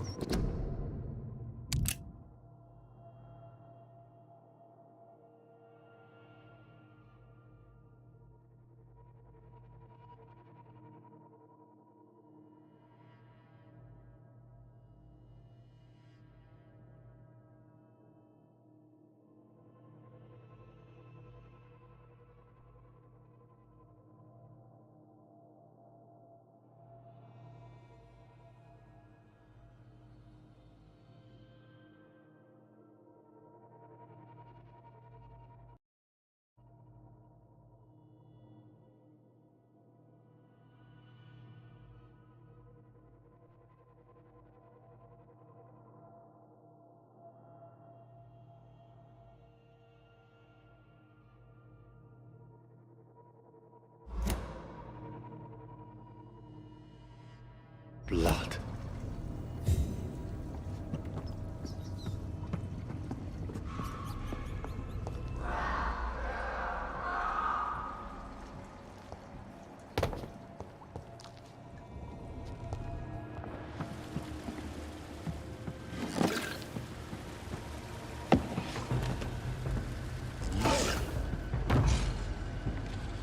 What sort of creature is this?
I can't believe I'm doing this.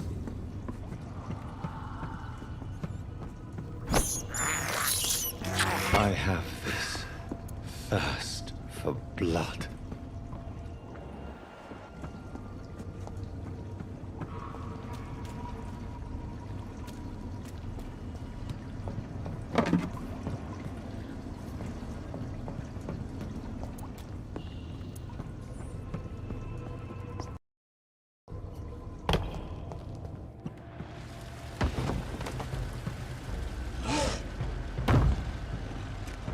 What sort of creature is this?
sort of creature is this?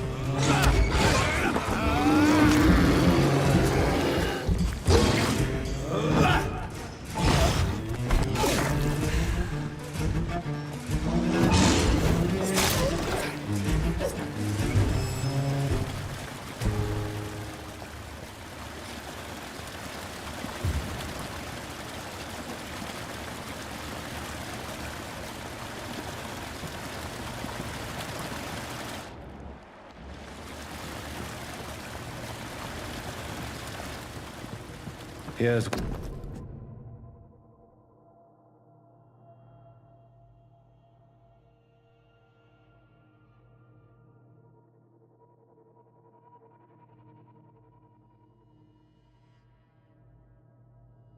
some voucher for a free checkup in Whitechapel. What is Nurse Crane up to? I really must find her.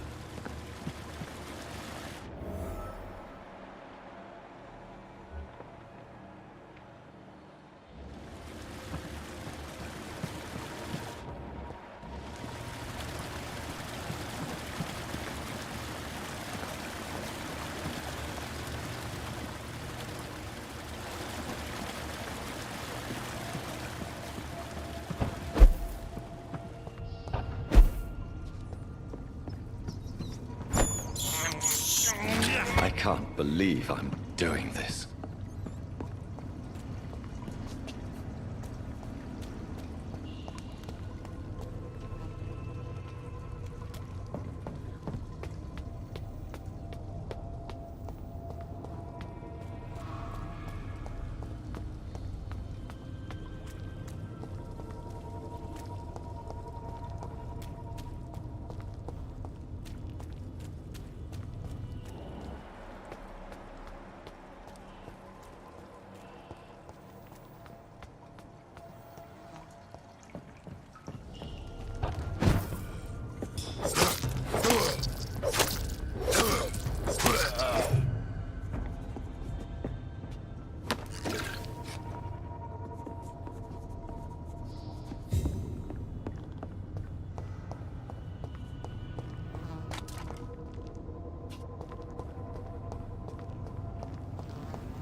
I have this thirst for blood.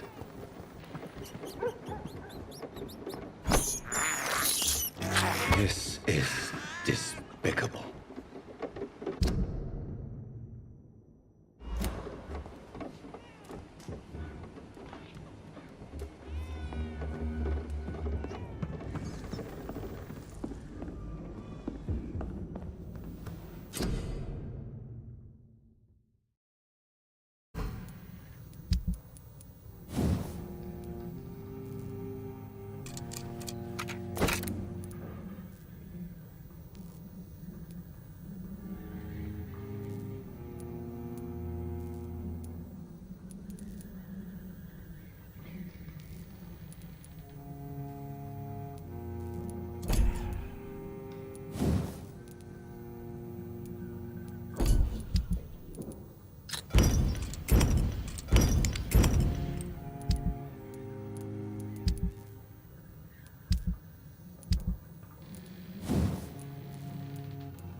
Sir, no civilians allowed. I said go back home. Burn it, boys!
I have this thirst for blood.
Over there!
More and more of these bloody leeches every night. Aye, but the guards recruit more and more every year. When did you join the guard? 2 days ago. This is my first patrol.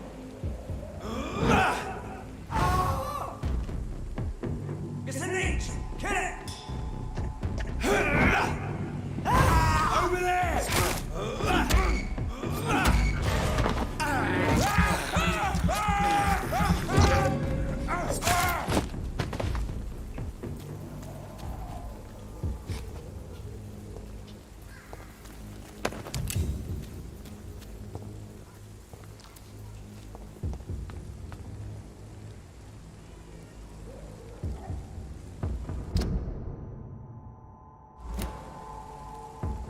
I'd step over.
It's locked, all right.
Whitechapel. This neighborhood is linked somehow to the kind Lady Ashbury's blackmail.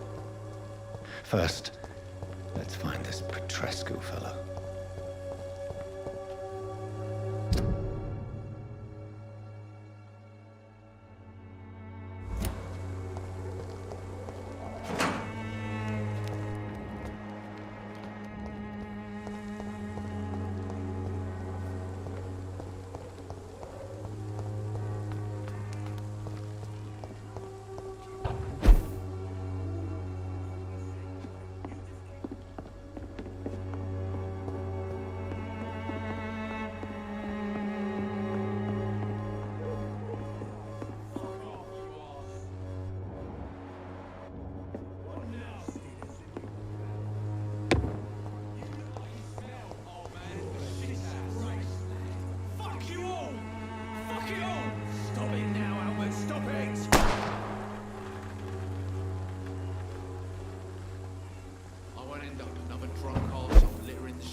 Are you all right? The bastard hit the wall next to me. I don't even know if he meant to miss. If you've been hurt, I can help you. I'm a doctor. Name's Albert. Remember it. Now bugger off. Do you need assistance? Please. Feeling tired these days.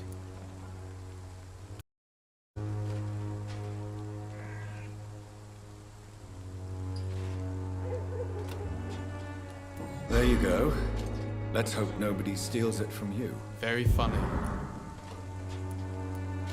Do you know Nurse Dorothy Crane from the Pembroke Hospital? If you know anything about her, I'd appreciate it. Never heard of her. She's pretty, I'll keep an eye out. What happened? Did you really steal that man's medication? Hey, I didn't do anything, it ain't me. All right. Perhaps the poor drunk just confused you with someone else. Sod off, mister. You ain't got no clue what's going on here. Bastard was a soldier in the war, so now he's got the right to shoot me. It's true. I'm not familiar with this part of town. Perhaps you could help me. I said sod off. Go find yourself another guide.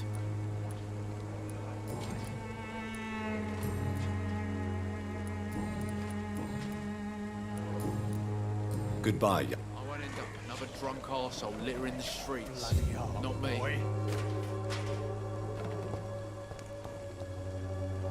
What? Shooting a boy in the middle of the street. Not the best thing to do, wouldn't you say? What? You saw what happened?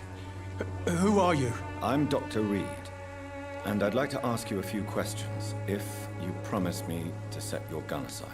No. Look, I'm not a violent man. I'm Benjamin Palmer, doctor. And no one can help me. Not even you. You don't seem well, Benjamin. Do you need any help? I always feel ill, sir. It's like I'm never right.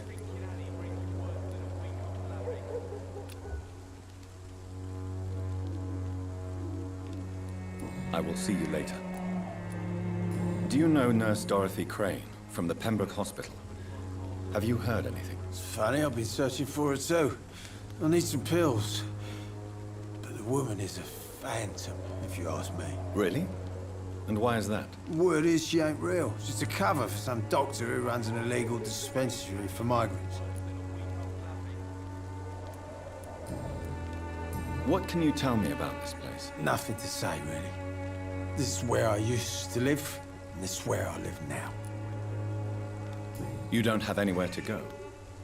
No family that would welcome you? Not since the death of my wife, Albert's mother. She was sick, you see.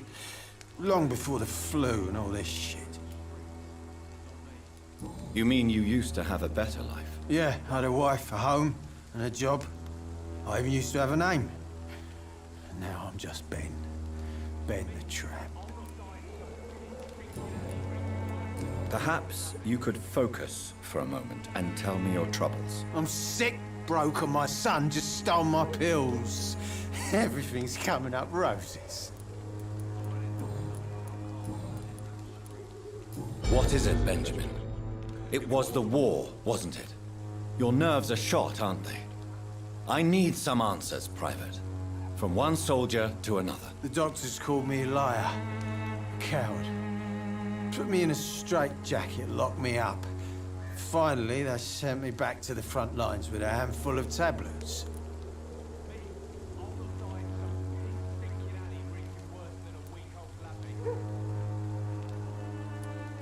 It's a pity that doctors still practice such barbaric methods. It's a dishonor to our profession. Now only the pills stop me thinking about this shit. To not hear the explosions. I'm even scared of the dark these days.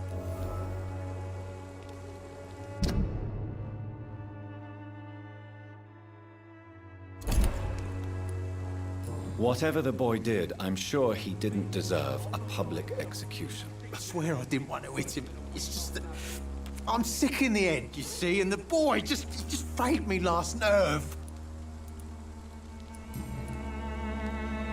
A gun, alcohol, and a bad temper make a terrible cocktail, sir. Goodbye for now.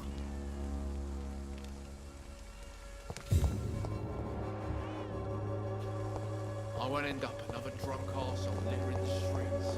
Not me. Good evening, miss. Good evening, sir.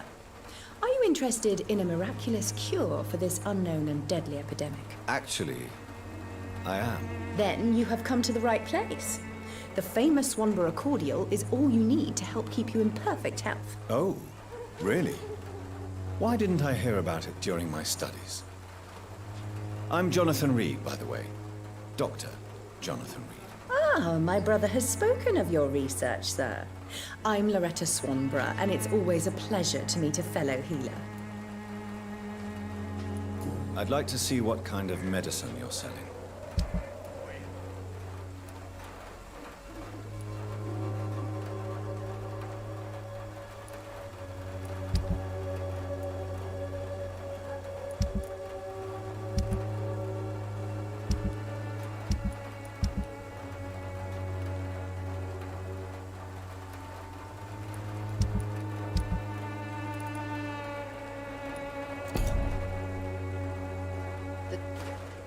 Good evening. Tell me, who intrigues you most in Whitechapel? The region itself is something to see, but I would say Camellia the mute florist her flowers. What do you think of the locals? Most of them are afraid or desperate. They all come to me eventually for my remedy. Is there anyone I should avoid? Cadogan Bates, without a doubt. The bloody bastard remorselessly exploits poor migrants as soon as they get here.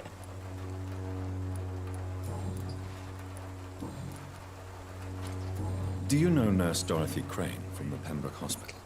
I'd like to know more about her. I don't like to talk about competition. Competition, you say? Never met her, but it seems she provides some sort of medical care to the poor. The whole thing has to be some sort of scam, if you ask me.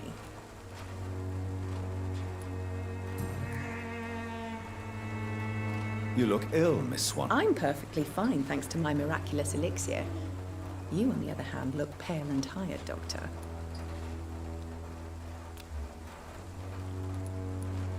Goodbye, Miss Swan.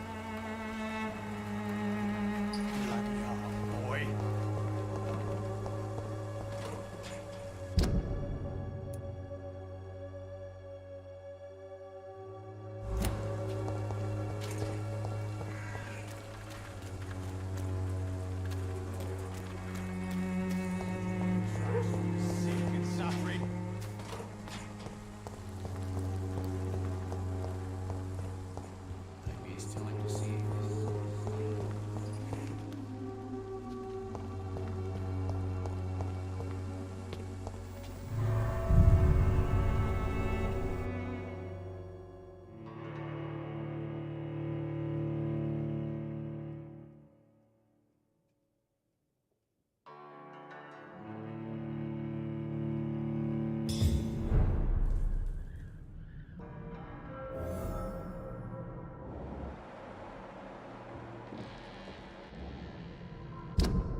It's locked.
Pay me a bottle, and I'll do this. Don't be shy, handsome. I'm not looking for what you're selling. All right then, but be quick. Though. Do you need any assistance, Miss Popper? It depends on the price of your medicine. I am shocked that you would think I am that sort of man. Forgive my suspicion. I'm so used to liars with good manners. Thank you, sir. Do you know Nurse Dorothy Crane from the Pembroke Hospital? Anything you can tell me about her would be helpful. I don't know her, but I know her name is Dorothea Crăciunescu. She came from Romania like me and many others. You seem to respect her. Dorothea helps the sick people of Whitechapel. Everyone should respect that.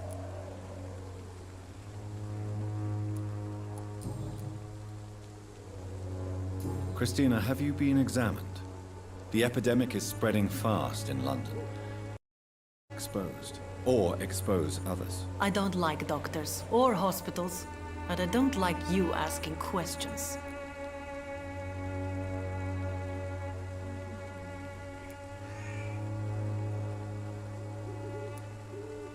Considering your line of work, I assure you it is only a matter of time before you have health issues. If it is going to happen, it will happen.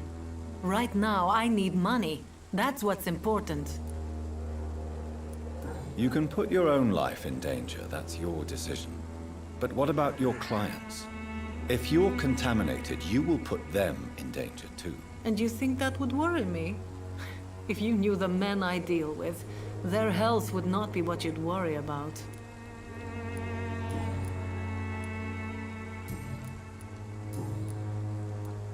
Tell me about yourself. Are you joking with me?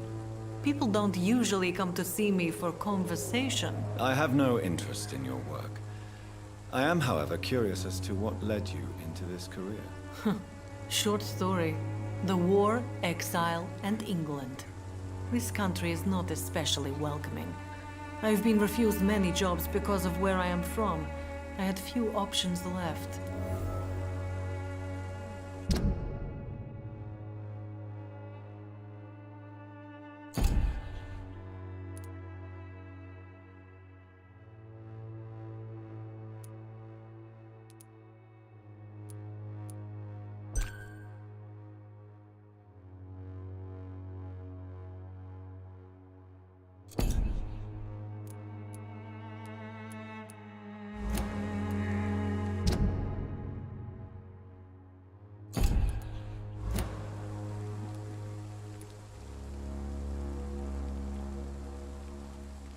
I always thought I was the master of my own fate.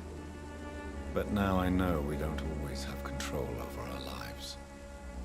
I don't judge you. You know, this money is not only for me. I have good reasons to need this money quickly, but it is not your concern, Doctor. Goodbye, miss.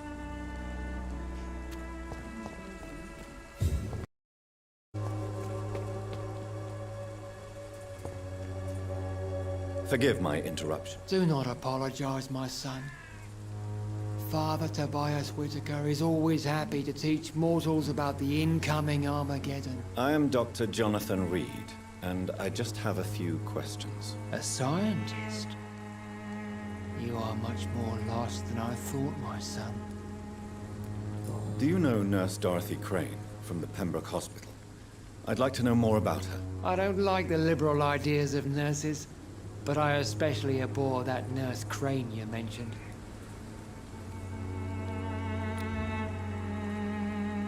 Don't you fear getting sick yourself? I've been touched by God's grace. I am perfectly healthy. Do you know Nurse Dorothy Crane from the I don't like the So you're not exactly a fan of Florence Nightingale's work. But nurses are essential for modern healthcare. Nuns should be the only women allowed to take care of male patients. It's obvious only they have the necessary moral fiber. Why do you hate Nurse Crane more than other nurses? Before coming to London, she was a member of the communist resistance in her country. That's what happens when you let a woman get involved in politics.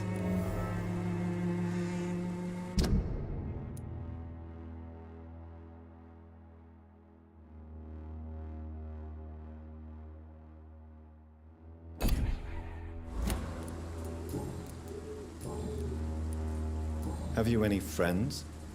Any family left in these terrible times? No. But I have a disciple I see as my son. He is so devoted. I sent him to preach the good word in the heart of this corrupted city. Where did you send him? I sent Samuel to the Stonebridge Cemetery, where the pestilence and evil grows night after night. You sent him on some preaching crusade during the epidemic. As a true believer, Samuel will fear no evil while he walks through the valley of the shadow of death. I have heard an...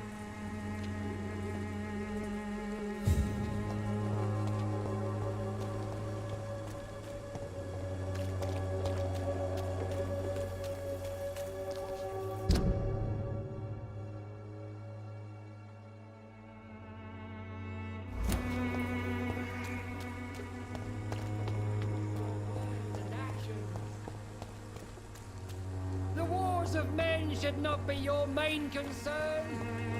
The disease upon us is not an accident of nature.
Good evening, sir. I'm Dr. Reed. I would like to ask you a few questions. Please be my guest. Although I may not be the best informant regarding this part of town, my words speak about that which the eyes cannot see. Really? Are you an artist of some kind? I'm a poet, sir. Richard Nethercott, at your service.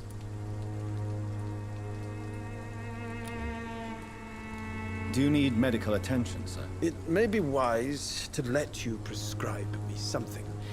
I don't feel like I should. I understand your appetite for words and macabre beauty, sir. But you should be more careful. The nutrition of my mind is more important than my physical health. But I appreciate your concern, sir. May I ask what you're doing at this hour of night, sir? Do you live here? Not at all. I'm just enjoying the pleasure of a quiet walk. Though night talks are always preferable, if you ask me. Especially with strangers. But are you not afraid of the epidemic? Oh, why should I? I see some equity in the Spanish flu. No flesh should be saved, say the scriptures. Good or evil, rich or poor, all are equal in the eyes of the flu. If you say so. But as a physician in a time of epidemic, I must caution you to avoid unnecessary exposure, sir. Thank you, Doctor. But we both know the seeker of truth has to go boldly where the weak dare not. Are you aware that your life could be in danger in this part of town? But this is where I must be to feel the real beat of the city. I had to come, see it for myself, alone.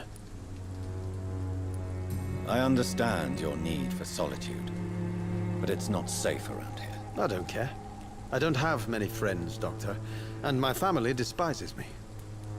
If some misfortune came upon you, who would be here to help you? Well, you for a start, my dear Doctor. What are your thoughts on the terrible situation in this city? Terrible, you say? No.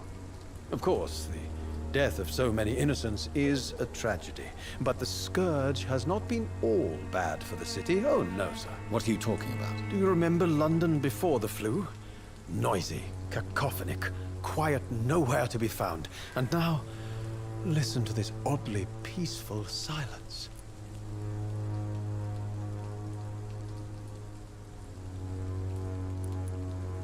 Yes. The enjoyable silence of the grave. You have a unique perspective on the situation, I must admit. Most people fail to understand my perspective. I don't blame them. But how could I call myself a poet if I veiled my feelings?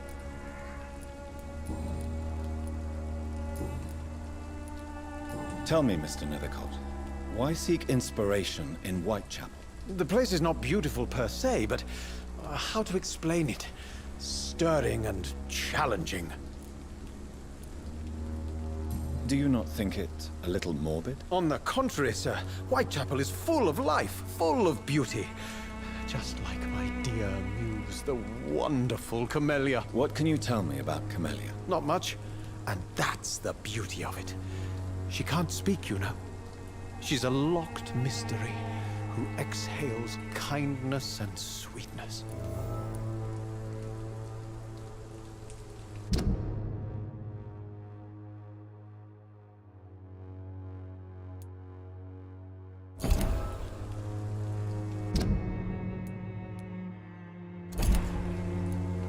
Perhaps you're just afraid to find out the truth about your muse. One day, perhaps, I'll ask her to come with me.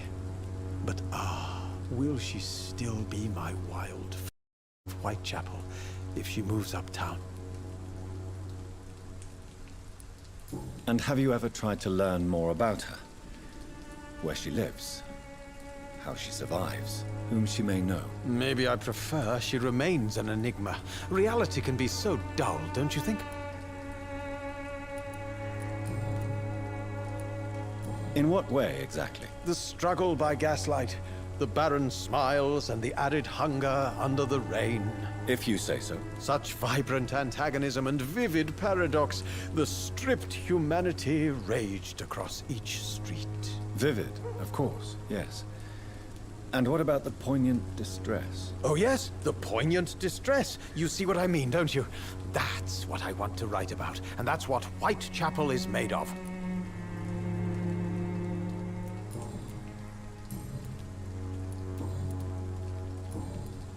I'll leave you alone, sir.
Good evening, miss.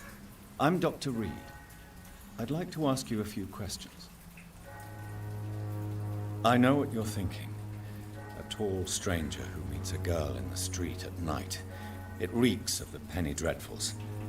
But I mean you no harm, truly.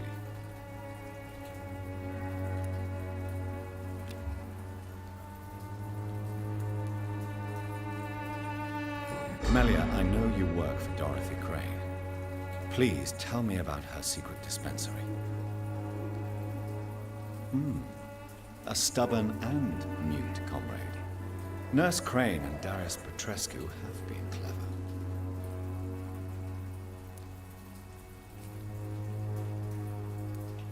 I know you understand what I'm saying. Your silence has nothing to do with you being mute, does it? Tell me about Richard Nethercott. I understand. Fond of you, Camellia.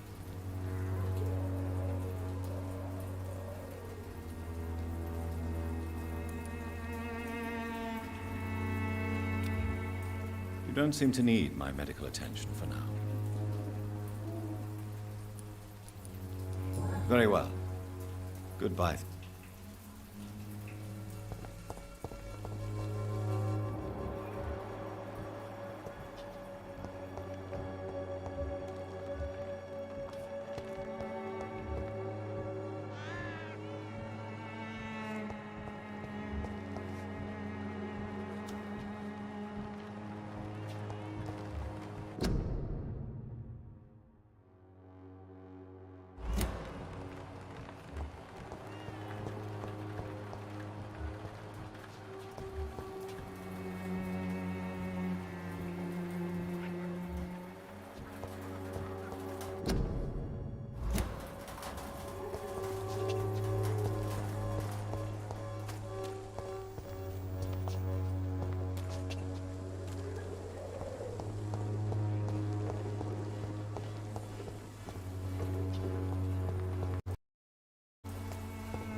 I'm cheap and I'm clean, I promise. Something going on in this district.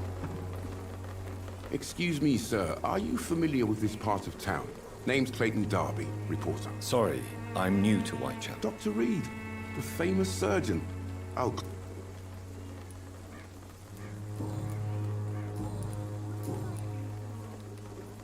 Christina Popper claims she sells her body because she can't find any other work. Do you believe her? Of course I do. Her story is exactly what I want my readers to understand. We live in an intolerant and divided nation. Do you think things will ever change, Mr. Darby? I believe the situation can only improve. And now that women can vote, I'm convinced things will change. Why are the newspapers keeping silent about the Spanish influenza? It's as though none of you care. There's a war going on. People shouldn't be demoralized by news of deadly diseases.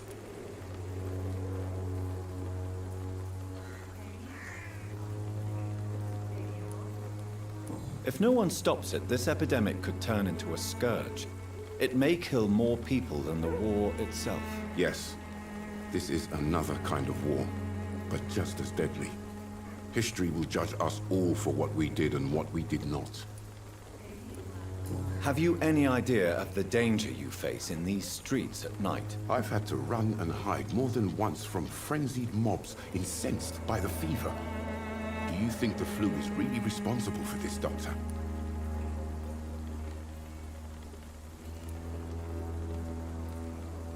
I must confess, some of my rational views have been shaken by recent events. I'll remember to stay away from the district's roughest streets then. What is a journalist doing in this borough after sunset? He goes where none of his colleagues would dare to go, to inform the country. That's quite honorable of you.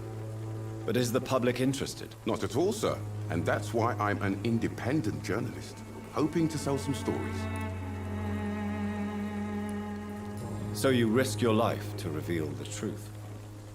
I saw many reporters do the same during the war. Whitechapel is the crucible of so many untold stories and tragedies. I want people to know them.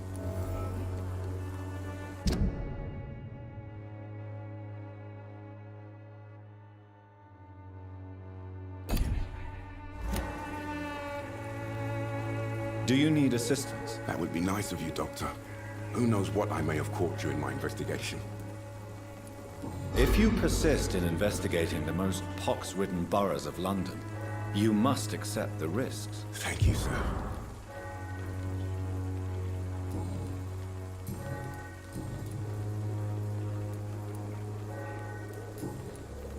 Goodbye, Mr. Gave me a bottle, and now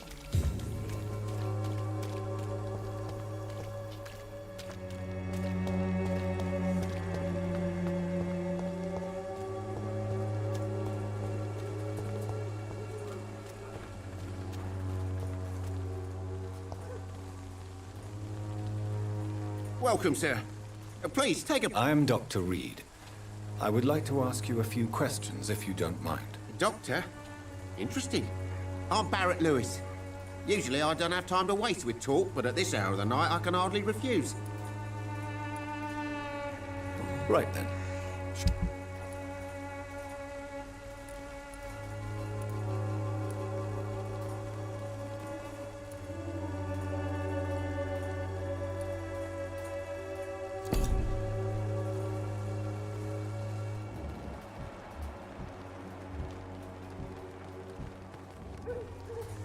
Cheap price, good quality. Fancy bar. You never... Have you heard of a nurse called Dorothy Crane? Nurse Crane? So the bitch really is a nurse, then? Always thought she was just some crafty foreigner, that one.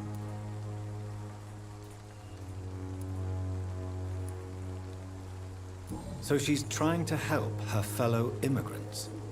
Why would that make her a villain? Dorothy Crane ain't even a real name.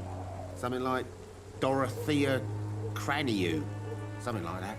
Came to England fleeing the war, I was told. That doesn't explain why she irritates you so much. Your precious Nurse Crane gives away medical supplies and prescriptions for free.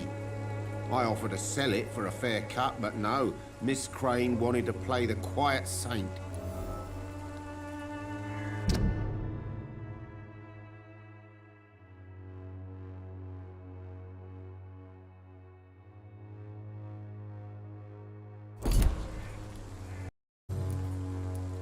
How is business around here? Business?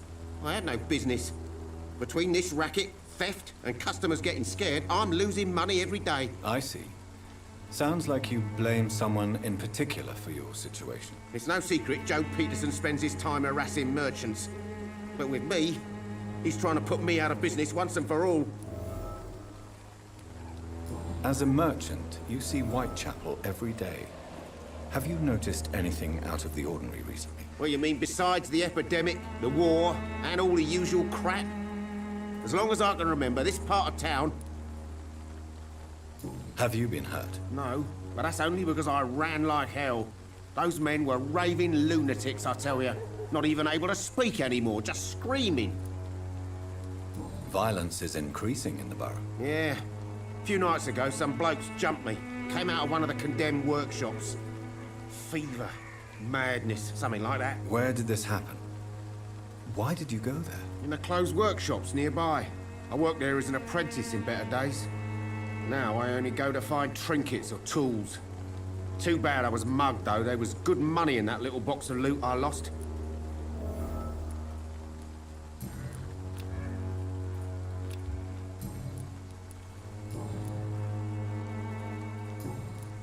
Goodbye for now, Mr.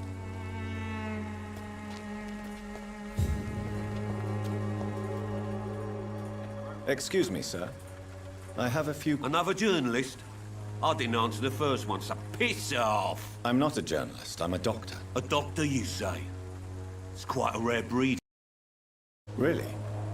But still, here I am. Dr. Jonathan Reed, at your service. I'm Joe Peterson to some, but Colossus Joe to most. And I don't remember asking for your service, sir. Have you heard of a nurse named Dorothy Crane? She's a colleague of mine, and is supposed to live around here. Dorothy Crane? Yeah, I know her. One of the few good souls who dare to help the sick around here. Could you please tell me more about her? She's a nice girl. Tries to help the migrants. I offered to give her a hand, but she said my reputation would attract too much attention.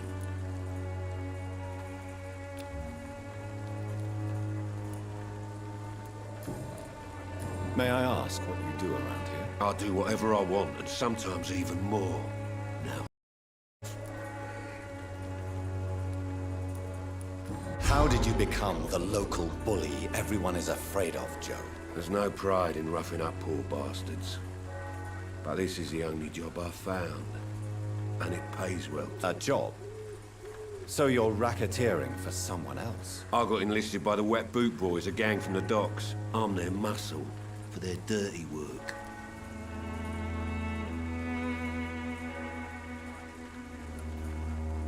You are a criminal who endorses criminal activity. The least you could do is stop hiding behind this pretense. I don't care what you think, sir. I do what I have to do for my own reasons, and that's that. I'm not sure Mr. Lewis would agree with your by all means necessary philosophy, sir. Oh, do you really think he's the poor victim here? Barrett can be as sneaky as anyone. Long ago, I even called the bastard my best friend. According to you, physicians are scarce in this part of town.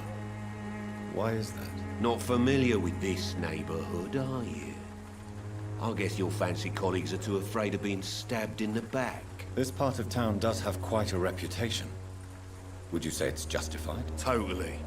Look at me, for instance. I always look my opponent in the eye before knocking him out.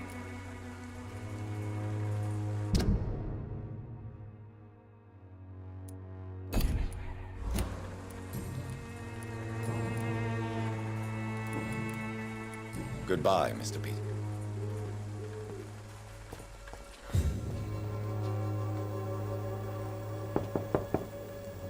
Hello, young man. I'm Dr. Reed, and I would like to ask you a few questions. May I enter, please? Sorry, no, sir. My father does not like people entering our house, you see. Your father is worried about you, boy. He asked me to look for you.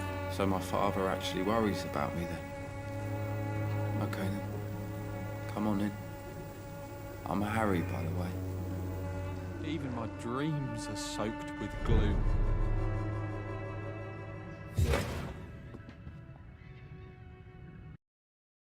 May I ask you a few questions? I'm not bothered. What could be worse? Do you need any medical help, young man? Yes, I do. I feel so tired. I don't know. You'll feel better with this, but you... I'm not sure I'm happy with the idea of living long in a world like this.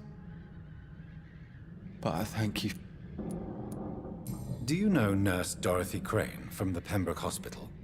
I'd like to know more about her. Yes, I know her. She came here to examine me when I was very sick. She said I should go out more.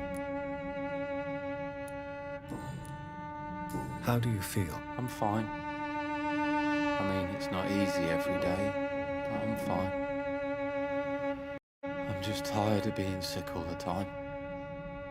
If only I could be tough like... well, you know. Speaking of which, what can you tell me about your father? My father is an idiot who makes idiot things. That's all I have to say.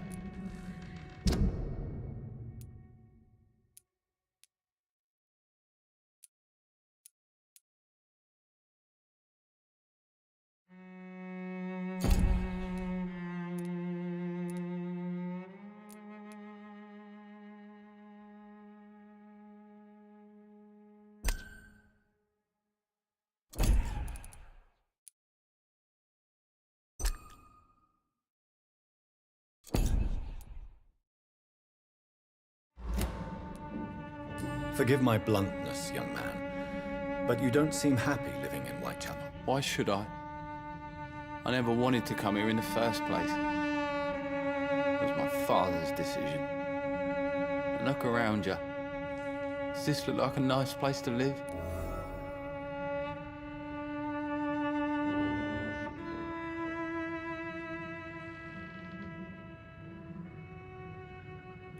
You have a roof over your head, a place to call home.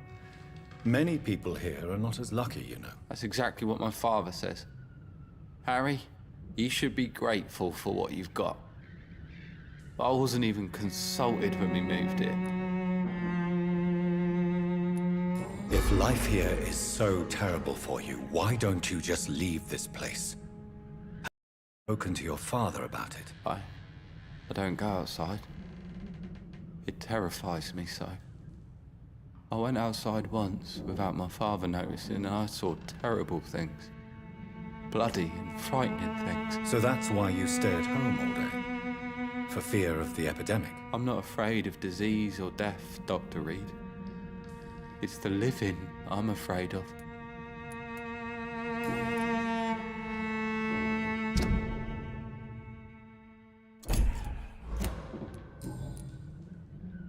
Your father and Mr. Lewis used to be good friends. What happened, Harry? I was young then. I don't remember Mr. Lewis ever coming back again after my mother died. Or was it after my father started bullying him? I don't know. But you are not responsible for your father's actions. Am I not? Dad always says that he joined that gang for my safety. So if I wasn't born, people wouldn't be worrying about Colossus Joe. Have you tried speaking to Mr. Lewis about it? Often, but yes. And he scolded me and told me to leave him alone. I guess my father frightens him too much. Goodbye, young. Is there only pain and suffering in this world?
It's locked.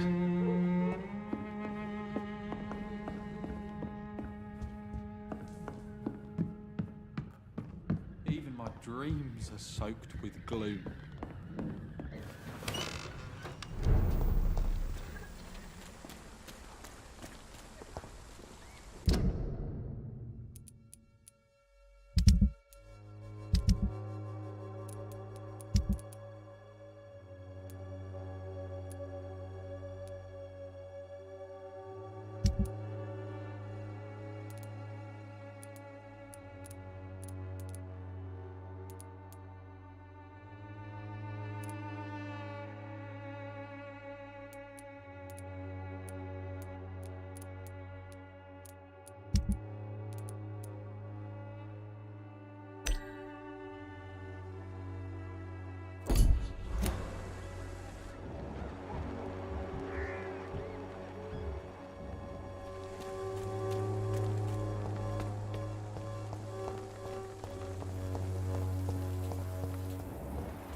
Good evening, sir.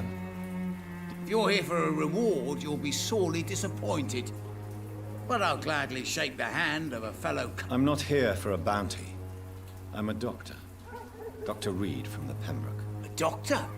In Whitechapel? What an opportunity. My name's Bates. Cadogan Bates. Do you require assistance, Mr. Bates? Not me, but your skills could help a lot of people round here. That would help my business, because I say a live tenant's a paying tenant. Since I took an oath to help people, can I be of assistance? Well, seen better days, that's for sure. But it was bound to happen with all these refugees about.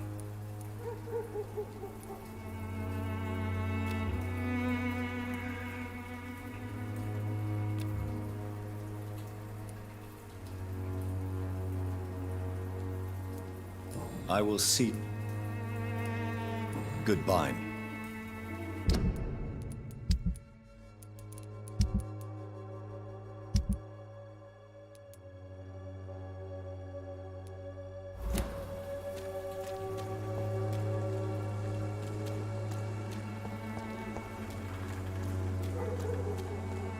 It's locked, all right.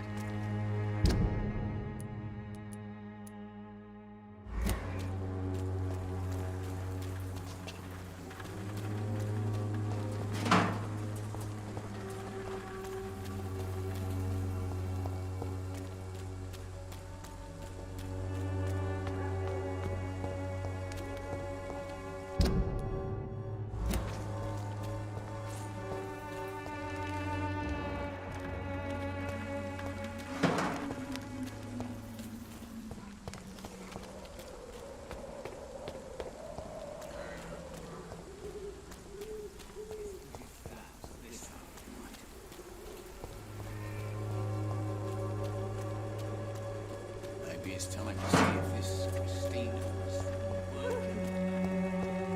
The Swanborough cordial can be the answer to all your problems. As long as you have the money. Its effectiveness has been proven by many. Even the flu is no match for the Swanborough.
can't believe I'm doing this.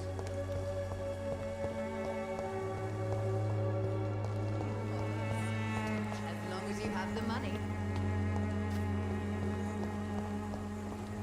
Its effectiveness has been proven by many.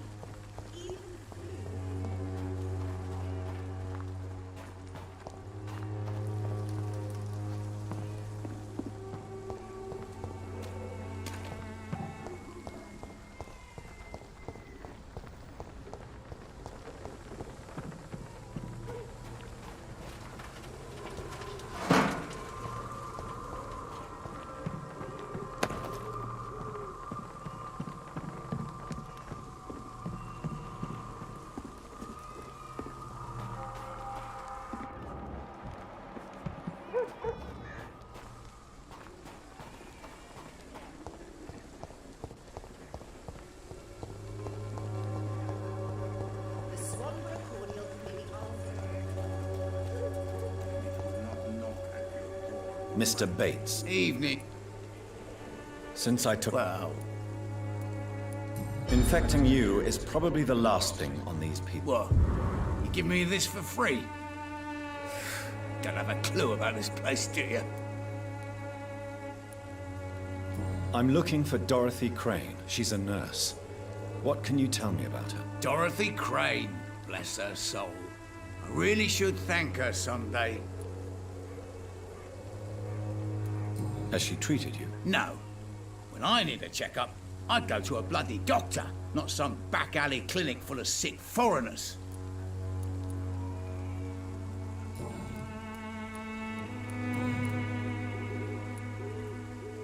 You seem to have recovered well since your attack. Do you ever think about what happened to you? Not much. It was a fucking nightmare. Savages, absolute bloody savages. Their appearance. Jesus. It made me want to puke. You'd better not come back here. I won't be around next time to save you.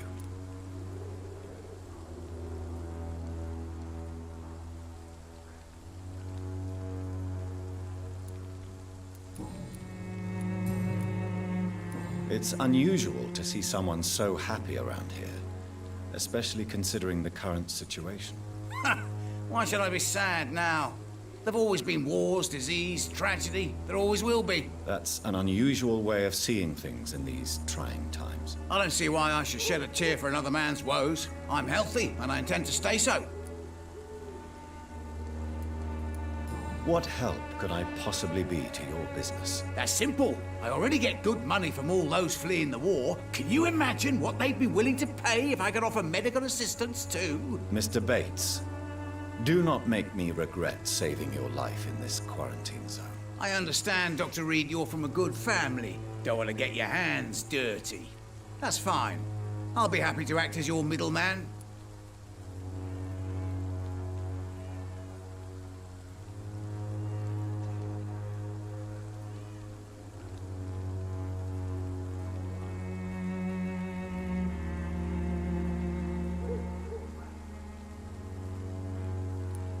I'm no saint, but to take advantage as you do, you are a despicable man who could only prosper in these dark times. So it's a no, then. That's too bad. The Reed tonic could have really helped people, you know, save lives. Isn't that what you do? I mean, people buy that Swamburer's shit. What is your business, exactly? I offer fair lodgings for a modest price to the poor and weary of Whitechapel. I see. And what about those who cannot pay?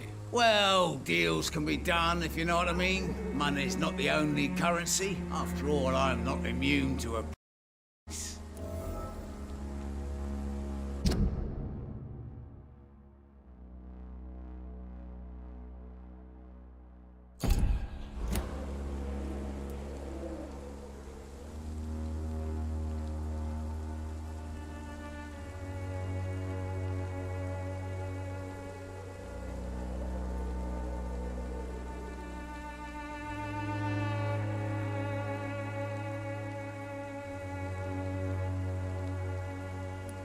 I don't approve of your actions, but I know very little about this borough, other than its reputation. There are always necessary evils. Necessary evil. That's one way to think about it. Knew you had more smarts than all these immigrants. Tell me, what's your honest opinion of the increasing violence in London? People are just beginning to discover what we've always known. This city's rotten to the core. They just took their bloody time to wake up and notice it. What do you mean? People are acting like the violence is news. But it's always been savage down here. It just bubbles to the surface every now and again.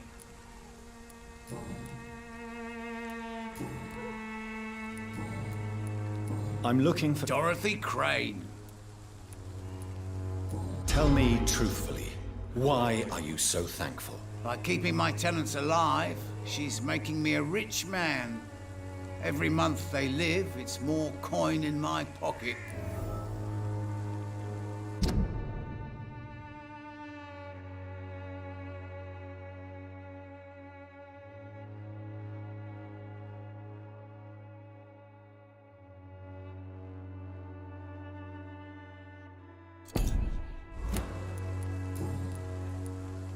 Goodbye, Mr. Bates.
It's locked.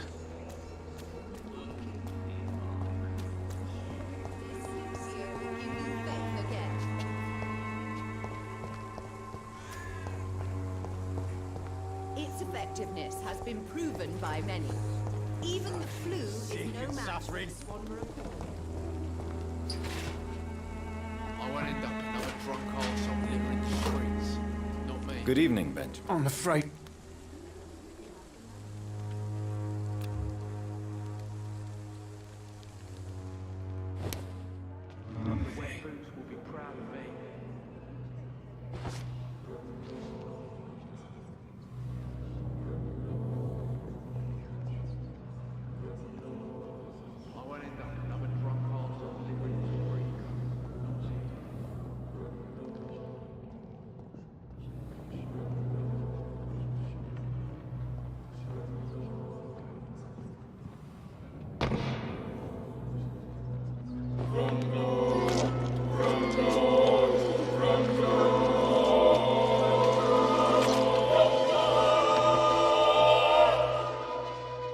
I'm not afraid anymore.